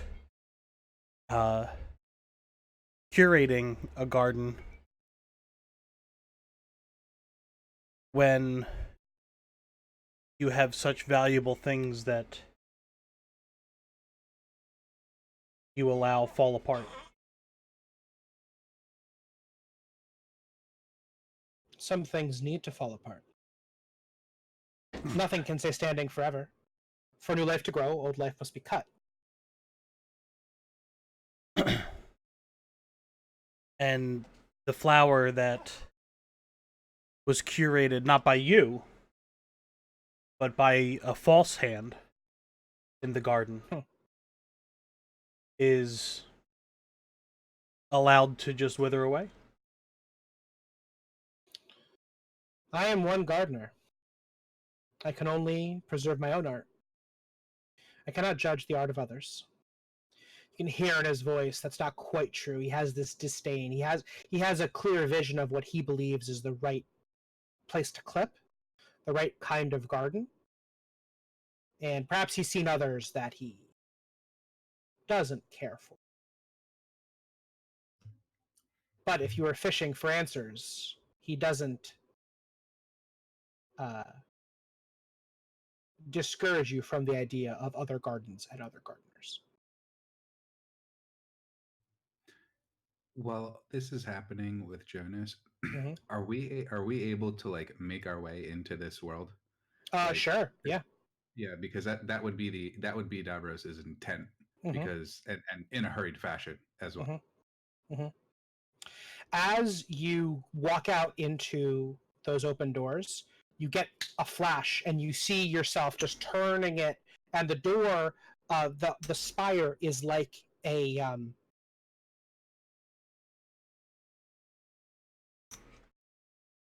a trapped tower, where the door you enter is not the door you leave from, and you see him turning the tower to a world, and you leave the world and you've plunged to your death. You leave the world and you fall into aimless nothingness. You leave the world and you go on a grand journey, at the end of which you die.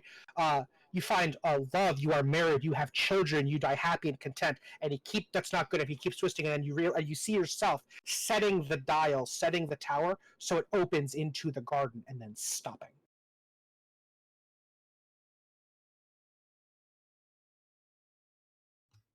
And I want to proceed into the garden. You with proceed Verk. into the garden with Verk. It's a little bit after that you begin to hear a conversation between two men. One of them is Talab's voice. Jonas's voice. Okay. Just from I that. cannot get the names right tonight. He stole Very my tired. voice. He stole it. Jonas. Hold on one sec.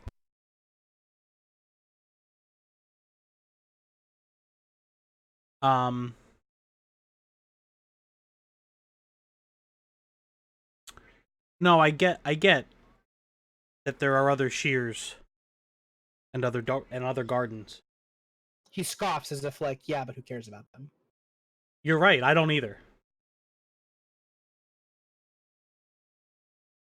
But isn't it a little unbecoming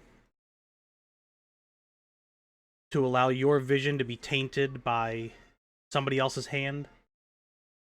My friend Talab, he goes to breathe and say something and I cut him off. My friend Talab seeks a knowledge like I do. His drive and his path is vastly different. He's looking for, well, you probably know what he's looking for. And so isn't he plucking this flower from your garden while an affront? Certainly. Isn't that something you would much...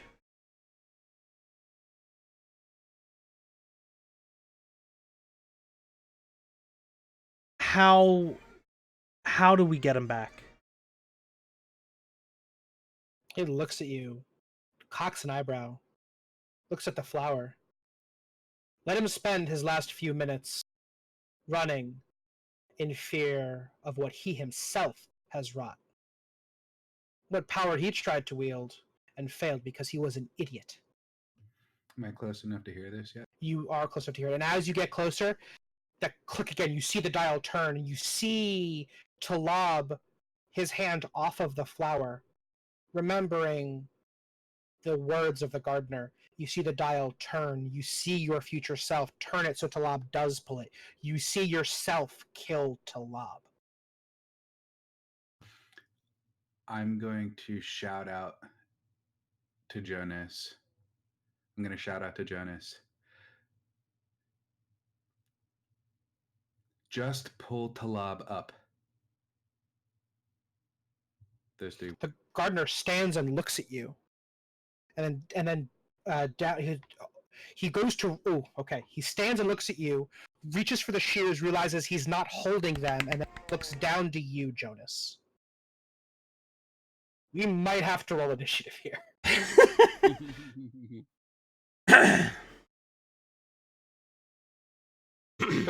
And the ground begins to quake.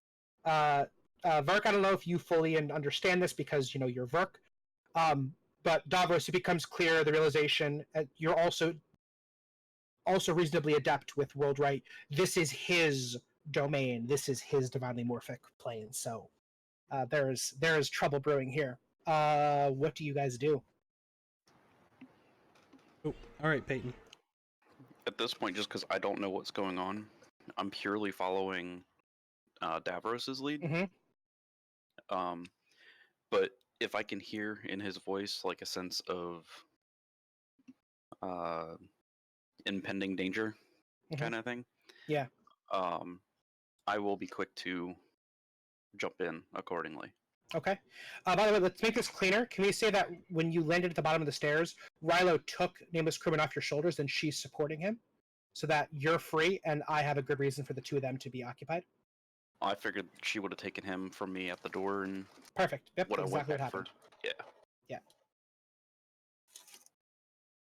But nonetheless, you hear the slow click, click, click, click, click of the gun clicking into place around her arm. She's also, same as Verk, ready for something.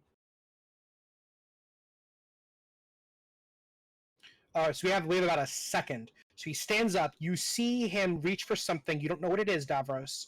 Jonas, you realize he's reaching for the shears and he doesn't have them. You do. What do each of you do in the next, what is your absolute next action? Can I... So, I don't think I would know how to get Talab back. Right? Davros may have seen that in one of the visions, maybe I did. Right? And that's where he's coming up with what he's shouting? Is that a little I'm gonna too... say no. I'm gonna Okay. say no. I'm gonna say he hasn't seen that. He's just, I'm assuming... No, I'll tell you right now, I don't know why you're saying it, but you have not seen that. Okay. All right. Which may be why you're saying it. So, I would like to, because I've seen it, reenact pushing somebody into that flower.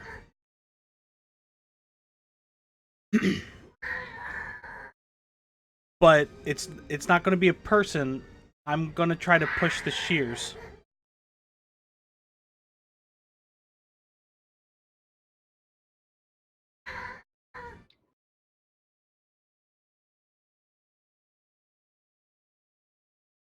You, Davros, see Jonas pick up the shears, and then you see in rapid succession all the different versions of this, including the one where, and it's this isn't like a clear data stream. This is like a head achingly shattering vision, to where if you make a physical action, I'm going to give you hard penalties to it. And one of which you see him shove Talav through the roast. You know the action of putting into a dying world. And the gardener looks back at you, Jonas. Because you are currently holding it, I will give you normal initiative. We're gonna have you, the gardener. You're at a +2. I'm sorry, you cut out a little bit there. We're gonna have you, Jonas, and the gardener roll a notice initiative roll. You're at a +2 because you are holding the shears already. I'll let you go first. Yeah. Are we rolling on OBS or? Yeah, we're still doing the OBS. Yeah. Okay. If we took a break, I figured it out with Bill how to get the new stuff working. We're 45 minutes from the end. It's fine. We'll just finish it. Your Skype died again. I know. Skype. There we go. Okay. All right. All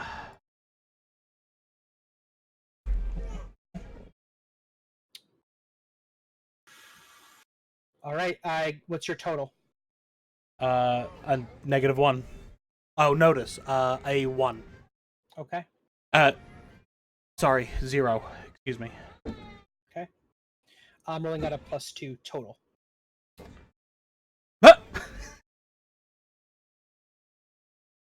You said a 1 total? No, it's a 0 total.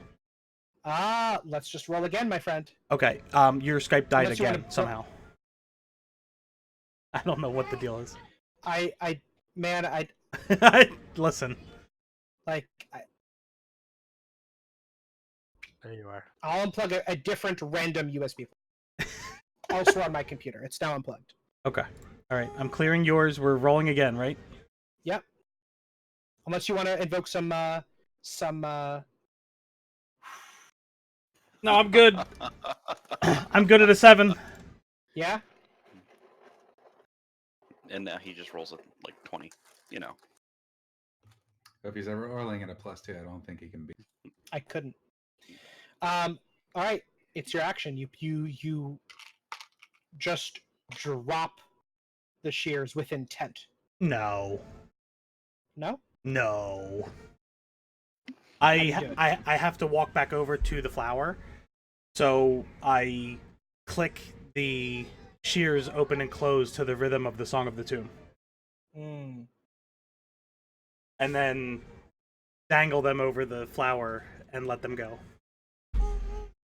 And he just reaches out for you. And as he reaches, you see the world reach with him. It curves upon itself. The machinery grinds upon it, and the world like collapses. He doesn't run to you. The world, like a wormhole, puts you two together. Mhm. He collapses space so that he is where the shears are, and he is a fraction of a moment too late. And the shears fall into the rows. Talab, you running and you're slipping on the sand and you're falling over yourself, and then what falls in front of you. Can you tell me a little bit about Rashida, please?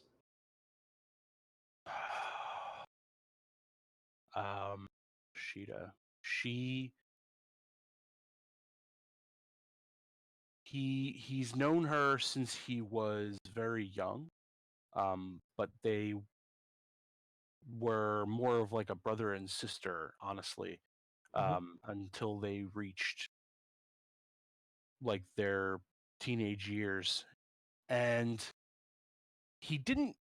They didn't fall in love so much as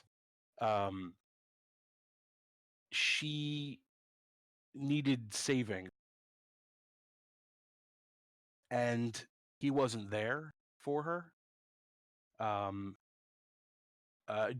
I'm sorry, do you mean like just about their relationship or about like her appearance? Sorry, just to No. clarify. Tell me what you answer that question how you want to answer it. Okay. But he wasn't there to save her, Mhm. and they fell apart. And it wasn't for many years that he re-encountered her, and it wasn't actually he didn't actually save her, but rather she rescued him from um, basically despair, Mhm. something that he's now sort of falling back into. Mhm. Um, he had been through many different relationships, a lot of them dying in the young stages of love, and this idea of love was still within with him from a young age, from when he made it out of the desert. um, and I mean, from there, they were inseparable until they were separated. Is she dead? She's not dead, You just but don't know where she is. she might as well be, because she's not. He knows that she is not actually dead, but he does not know where she is. It was like there was a promise that they would meet again, and so one of the things he's been searching for has been her. But after some time, the search has been kind of in the back of his mind, and that's where that space that she's occupied, and he's been focusing on um, helping others, and So trying to here we get to the meat of it. yeah She's the one that he loves deeply, but he's searching for this like religious experience, for this madness, and right. he has he written her off as being the end game. It sounds like. He believes that that's where their love is going to go, but Mm. he's also not sure that he's not sure that he'll ever see her again. So Right. yeah, Okay. it's kind of like his what's the Don Quixote reference? Oh. El Dorado. Maybe. I can't remember. No, but I know what you mean. You know what I mean. She's Yeah. she's the Heliotrope Cathedral. She's Yeah, that. yeah, That's exactly. the Yeah. thing. So She drops into the sand, like physically, like there is a splash and a crater of sand around her, and she has her hand out as she falls. he takes it immediately.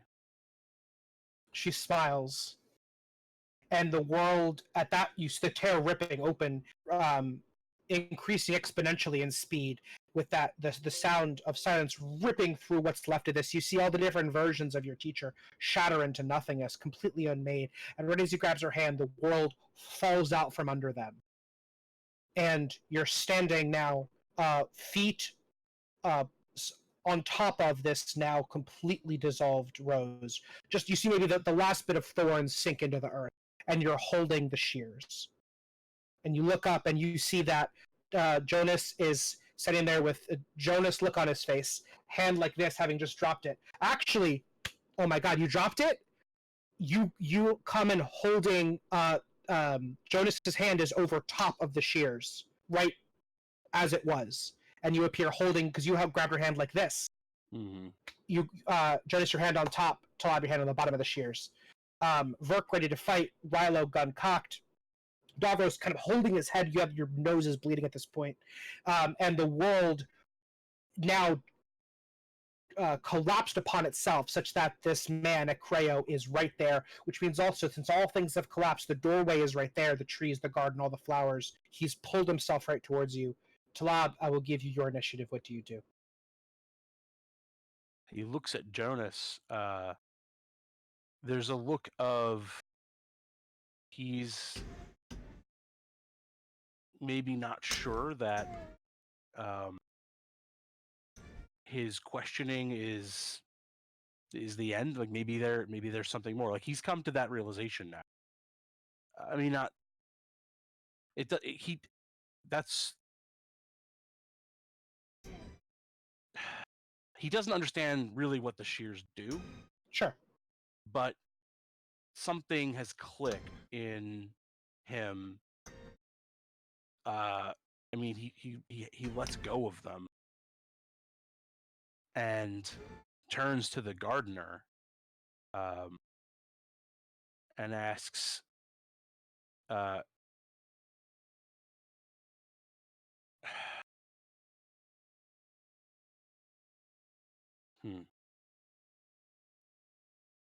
I don't know.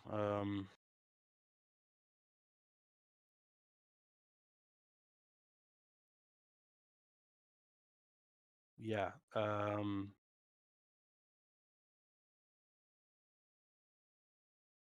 He thanks him. I don't know why, but he thanks him for sending him through to that world. The look on his face is a frothing rage. You took it as this, it has become for you a journey where he had sent you to your grave to be unmade for all time. And you have the audacity to come back and thank him for it. Since you let go, that means, Jonas, you are the only one who can grab the shears. Do you grab them? Hell yeah! Okay. This is going to be not on purpose, but this is going to. Oh, is Kurt? Are you Kurt? Can you hear us? He's here. Okay. This is going to be an echo. We're not going to call it repetition. We're going to call it a callback to when Brother Brecken had unmade the world around you right before you shunted yourself off. Akreo is, I will say this is his realm. He is a god. He is, in the space of a moment's time, Talab has come back. He is going to grab these shears from you. I'll give you one more roll to keep them for one more action if you want. At the end of this action, he will get them regardless of what you roll. Does that make sense? Yeah, I think so. Okay. What do you want to roll for this? How do you want to roll against him? He's rolling world right at a +5. I'm trying to roll to keep the shears for 1 turn. You're saying? Correct. No matter what you do, if you lose them, he gets them. If you win, you get to do one thing, and then he still gets them. Yeah.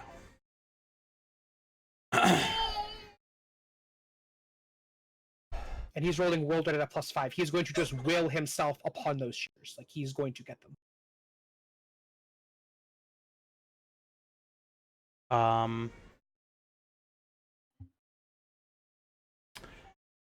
I would like to.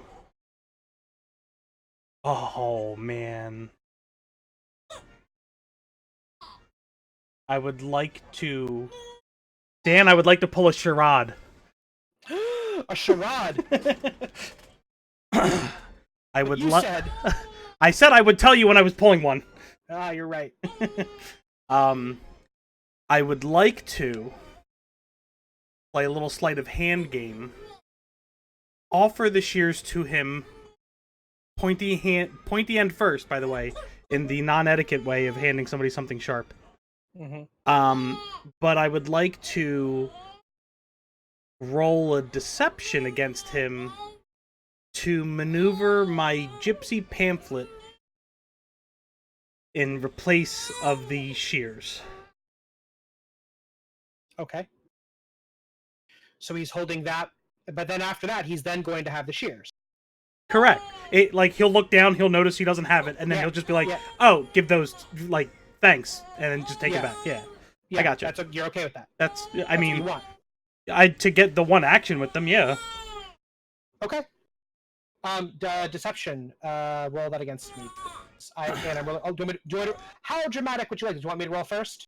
Oh, my roll rate at +5. Your fucking Skype broke again. This has been the worst session. And now I have a crying child. Yeah, if we're doing roll first. Yeah. Well, no. Do I need to declare if I'm trying to use any truths or anything? Yeah, but that's why I'm saying I'll go first. Yeah. Then you go first. Yeah. All right. Rolled right at a +5. Oh. We can't see your face because Skype broke again. Let me see what it's frozen on. Oh my god. Oh well. Okay. Wow. Yeah, man. I'm gonna leave the call. Yeah. I'm gonna add you back. Is that what you want to do? No, I can just join it. Oh, okay. Or that. I don't know what the hell this thing is doing. All right. Am I back? Okay. Yes. Okay. All right. So Jonas would like to figure out. So I'm rolling a deception, which is fine.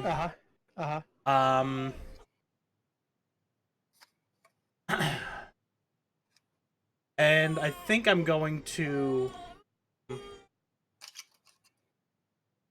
I'll invoke a shepherd in sheep's wool. I'll use a truth to invoke a shepherd in sheep's wool. I think the thought process being that I've seen enough and accomplished enough now with these shears and in this garden that he may have believed that my questions were coming out of that earnest, like, I'm just interested, but I'm truly, and Skype screwed up again with you. This is ridiculous. But I don't care anymore. That's fine. And I'm trying to, like, I'm truly shedding the wool and becoming a shepherd in terms of the belief in myself that I can actually manipulate this world and do things to it. All right, and at that you are out of truth. Well, yeah. Gosh darn it, baby. And I will be rolling at a +5. And here we go.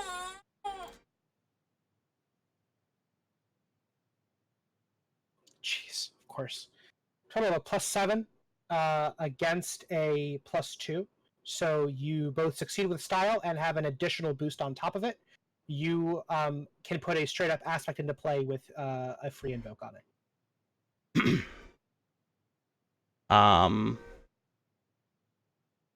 Ooh.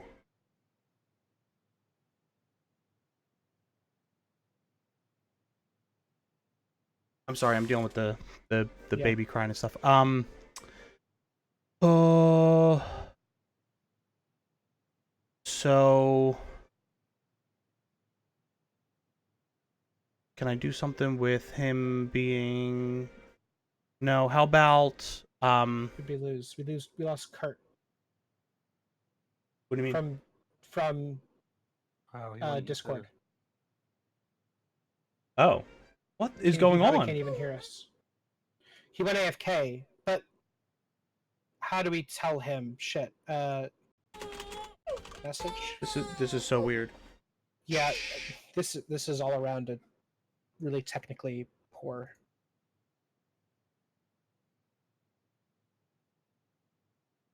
Alright.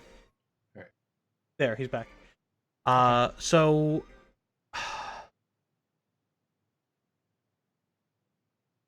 So you hand him as he's like rolled running them into his hands. You just hand it to him. He looks down. It's the gypsy pamphlet. And in that space of time, before he gets them back, you do one thing. What is the one thing you do?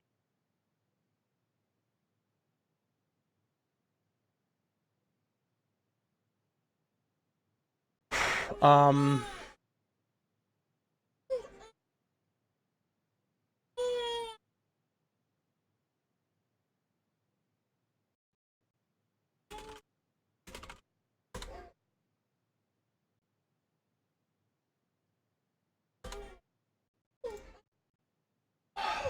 uh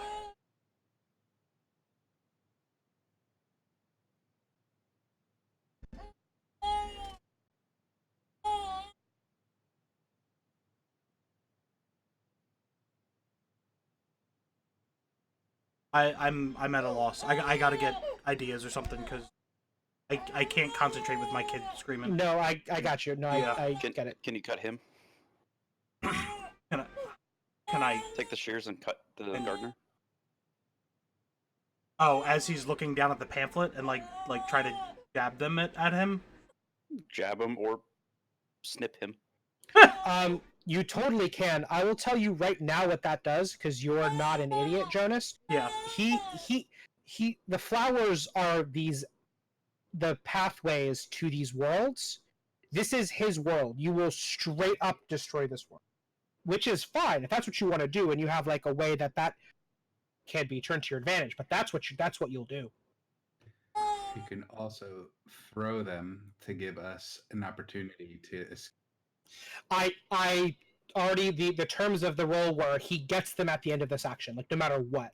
Like so throwing them, and at this point, doing any action or throwing them 100 feet away will get hit back to him in the same amount of time. Because this is his world. He is going to intend them into his hand. Throw them toward the door so that when he warps the world, we're just that much closer to the door. It's kind of a push because again, he's just going to warp it to him. Oh.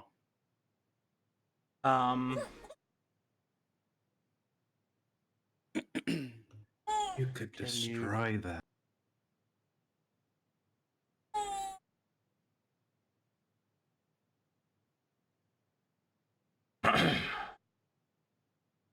And because of the terms of the way you said the turns are going to happen, if I were to, so there's this is a convoluted statement. That no, I don't think any of that makes a compelling story anyway. Yeah, that's about you. It's got to be, it's got to be a... No, I know it's got to be good. Got to be good narrative to make sense. I mean, there's always this, gentlemen. Fate has built into it because Fate is not interested in you. The whole is not. Fate is not interested in a TPK, right? That's a boring story. Fate has succeed at cost. You can always succeed any action you want as long as you're okay with the GM determining a cost. I can have you get out of here alive. I will engineer that. That's no problem. You just have to let me choose the cost, and the cost is proportional to the success. So if you have put yourself in a position where we're looking at a TPK, and you get out of it yourself, awesome. You burn fate, you do whatever, we move on. If you can't get out of it yourself, and you'd like me to give you the get out of jail free card, crafting a narrative whereby you do survive, I also get to choose the cost at which you do that.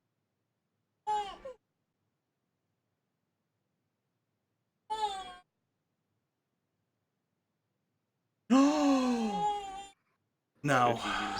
Can you use the scissors to give us a way out of some sort? No, but Go ahead. do I know enough about the garden and the flowers to be able to recognize like which world they all refer to? And are we anywhere near the one that we came from before the grave? Oof. That's gonna That's crazy, right? Okay. No, I- that's fine. That yeah. you're right. Yeah. Could I interject? Sure.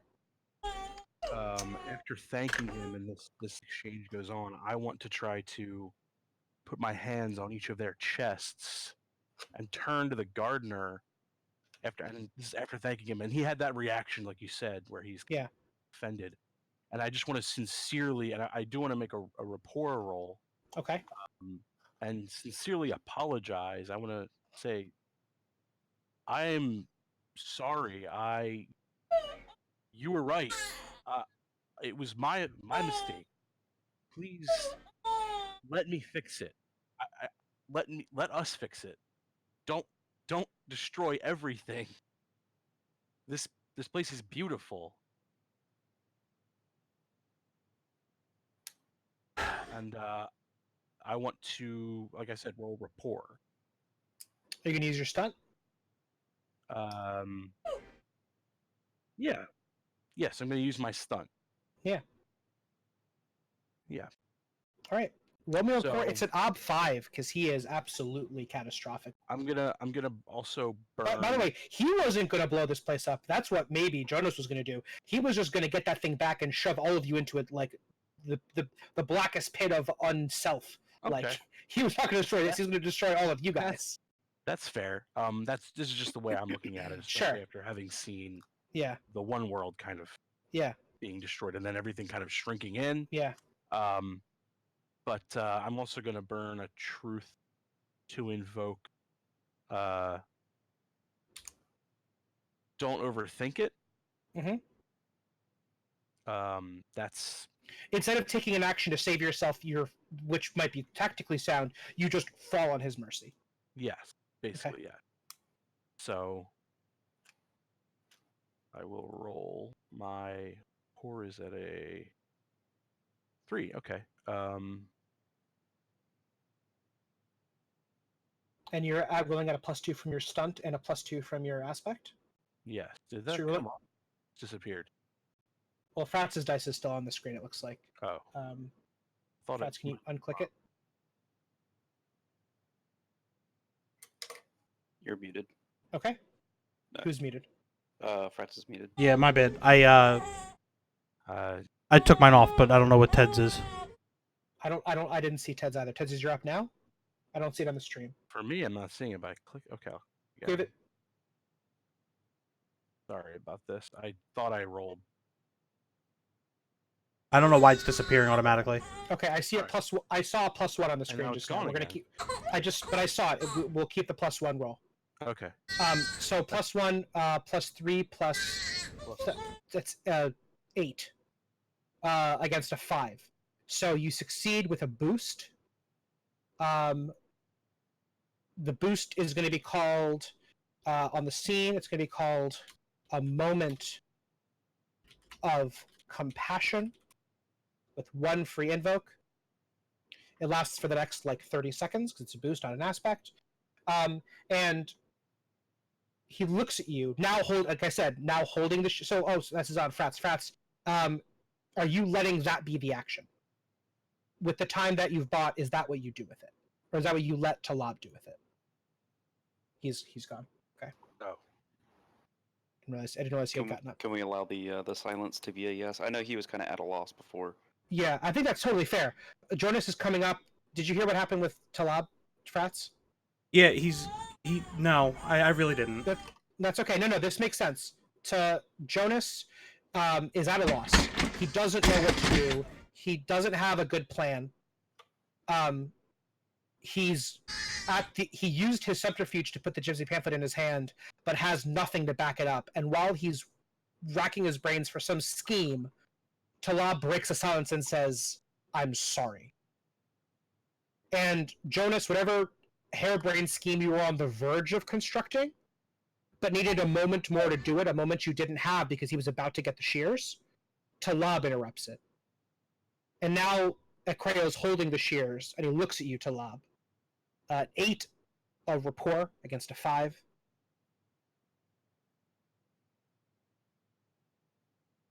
And he looks down at the garden. Unbroken except for the one flower that's now, there's a hole there. The flower once was. And he looks at you, looking for some indication that you understand that you doomed a world.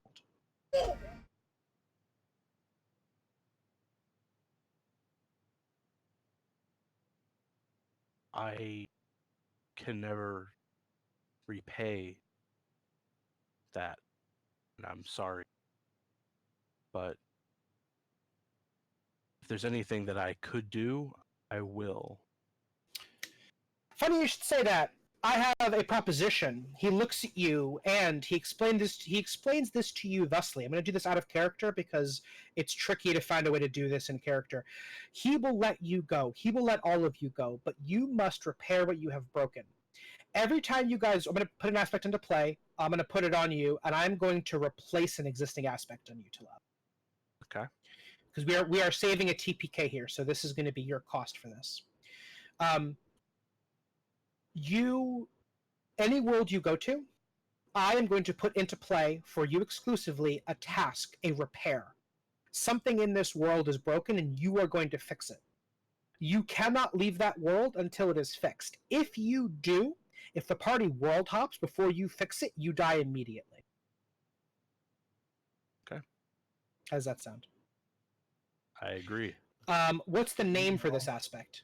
Do we hear this too? So like, we Yes, he explains this in character. It would. I don't want to spend the time like I gotcha. Yeah, I just need to know for my character because there's a very specific reason why I said that to friends. Yeah. What's Talab's? What's the thing that it's something pursuit of okay. I was gonna say something along the lines of a I lost it now.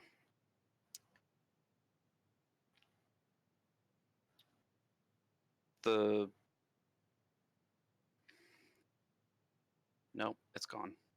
What if we I think this might be a lot, but Ted, what if you replace your high concept? He can't, like, not that he's no longer concerned with love, right? Mm-hmm. But he has a greater guiding ethos that has been imposed upon him, one that is a profound purpose. He can't spend his time looking for love. He has to fix, while you guys are having adventures, doing whatever, he also has to fix the world like that he's in right now. So a high concept, we don't have to do this now. This might be something we think, because this is like this is important. Yeah. All in the pursuit of repair. That was what I was thinking. It doesn't have quite the same ring to it, but something that means that I think is correct. I think that's what we were looking for in the pursuit of this. I would say more like maybe, I will atone forever, something like that. It's a little vague. We'll think of it. I want it to be very clear that you are specifically atoning for that thing, not like a general atonement for sins, but for this one act, and you do it doing a specific thing. A lifetime of reparations? It's still vague. I want to have a specific thing in there. I want to be a lifetime, like worlds, or like of gardening or planting, or like something to tie it back to this event. I don't want it to. I want us to be able. You know what I mean? Like at a moment, it's like this came for this, not just like atonement or fixing. You know what I mean? But guys, let's take the week. It's not a big week. We know it's definitely happening at the end of the session. We'll take a week to think about it. And Ted, obviously, it's your character. You get the executive decision on it, but we can all kind of like think of ideas. As you say yes to this, Governor Settler, what impact that has on your particular I don't know what you've got cooking up now that you've seen things and know some things here. But you have That this just added makes him relieved. At relieved. least in and of himself. Yeah, Davros. Okay. It seems relieved at Talab's. Okay. Oh, because now Talab won't die, because now you're delaying that timeline where everyone dies and you're by yourself alone.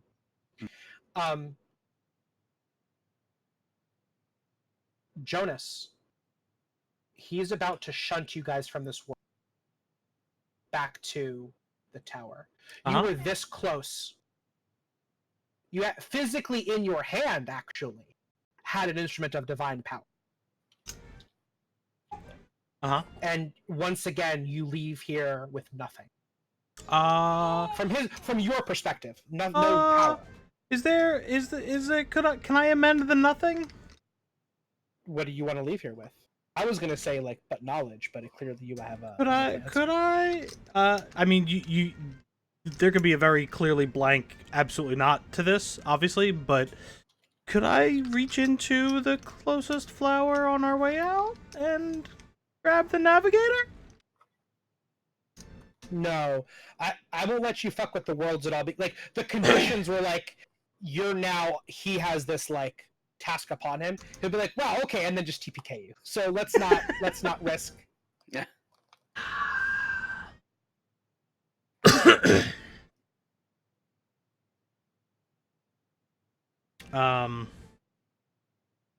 Yeah, I wasn't looking for you to try to steal something, because that would be literally insane.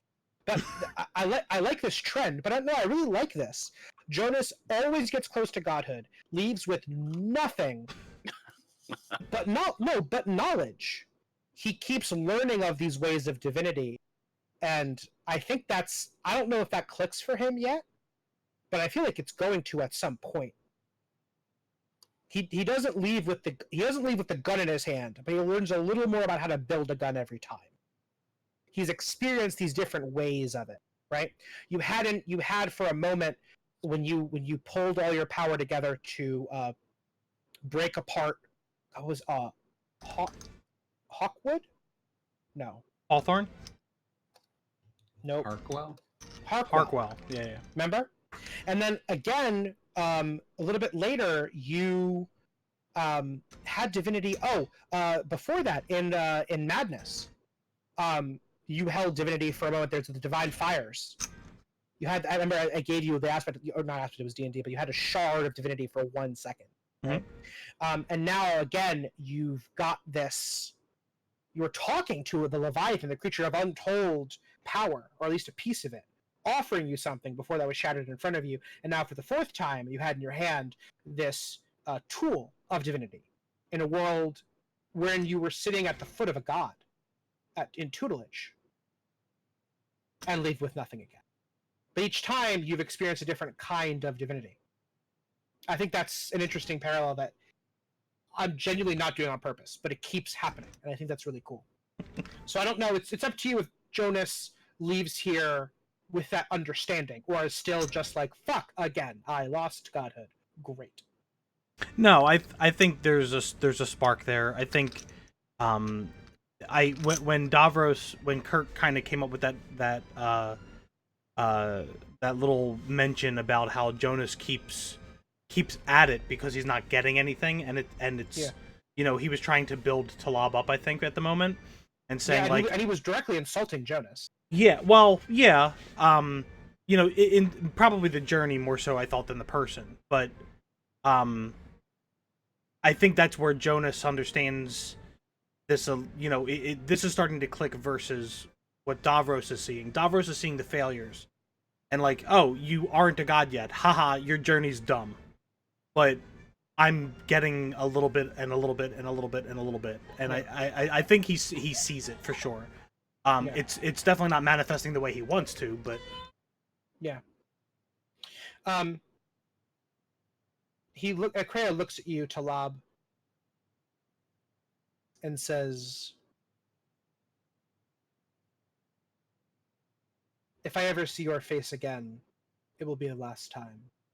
Let me from hence only see your works." And then the world stretches like it shunts like a rack focus, and you are pulled back from him and shunted through the door.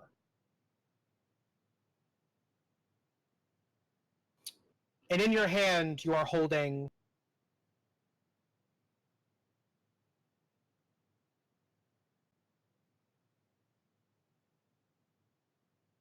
a pair of scissors.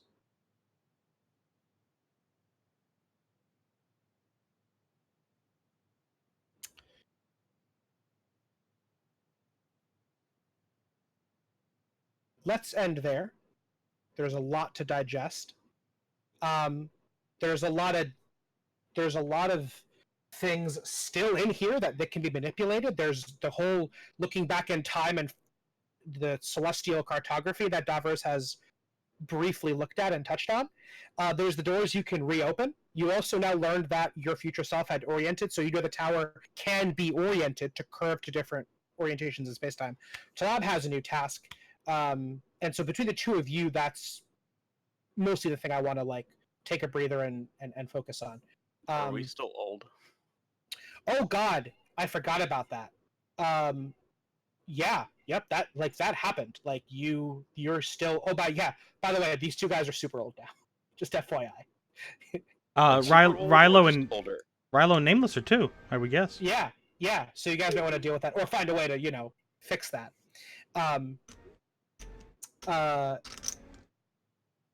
But think on that. You have a vision. You have a window into the past, and a thing that can, in varying degrees, fuck profoundly with space-time. And scissors that, in any given world, will be able to execute a task that needs executing. Or person. Or person. Yeah, could be.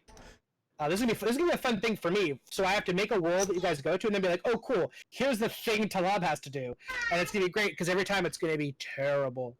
Don't worry, we're gonna play it like Hitman, and when you're like, you have to kill this guy. All right, everyone dies. Yeah. Well, he died. What It's do gonna these be scissors like, look like? you gotta. Right now they're not gold, Ted. Right now they're just scissors. They're plain, unadorned scissors. But I think in every world they're gonna change. It's 1/2 of a scissor blade. Oh, cool. There you go. Now you stab everybody. Yeah, it's going to be like in this world, the navigator finds out that there's a map to the cathedral, and only the king knows where it is. And it's like, all right, Talab, you got to kill the king. So have fun, guys. All right, let's end it there. We've had a lot of technical difficulties. There's stuff going on, but I think there's a lot there. So we'll digest that. We are canceling next week. I'm very sorry. It's Laura's birthday, so same reason as last week. We got birthday stuff going on, but the week after that we'll be back. So we have 2 weeks to digest on this and think about it and choose what to do. It's also 4th of July. Also the 4th of July weekend. I don't know if anyone has like 4th of July plans, but yeah. Cool. All right, guys. Good session. And Thanks, yeah. Oh yeah, sure. Yeah. Thank you guys. I'll catch y'all later. Yep. Yeah. I'll talk the stream out. Right. All right. Thanks, everybody. Appreciate everybody tuning in and checking us out. If you stop by, feel free to check us out on Discord. You can find the information on the Twitch page here, or you can type in !Discord in the chat. I should have a bot that gets you the information. From Discord, you can talk to any one of us, shoot us a message, say, hey, what's up? Why is this breaking every time? This is so annoying. So, oh, you know what? Maybe try to change something.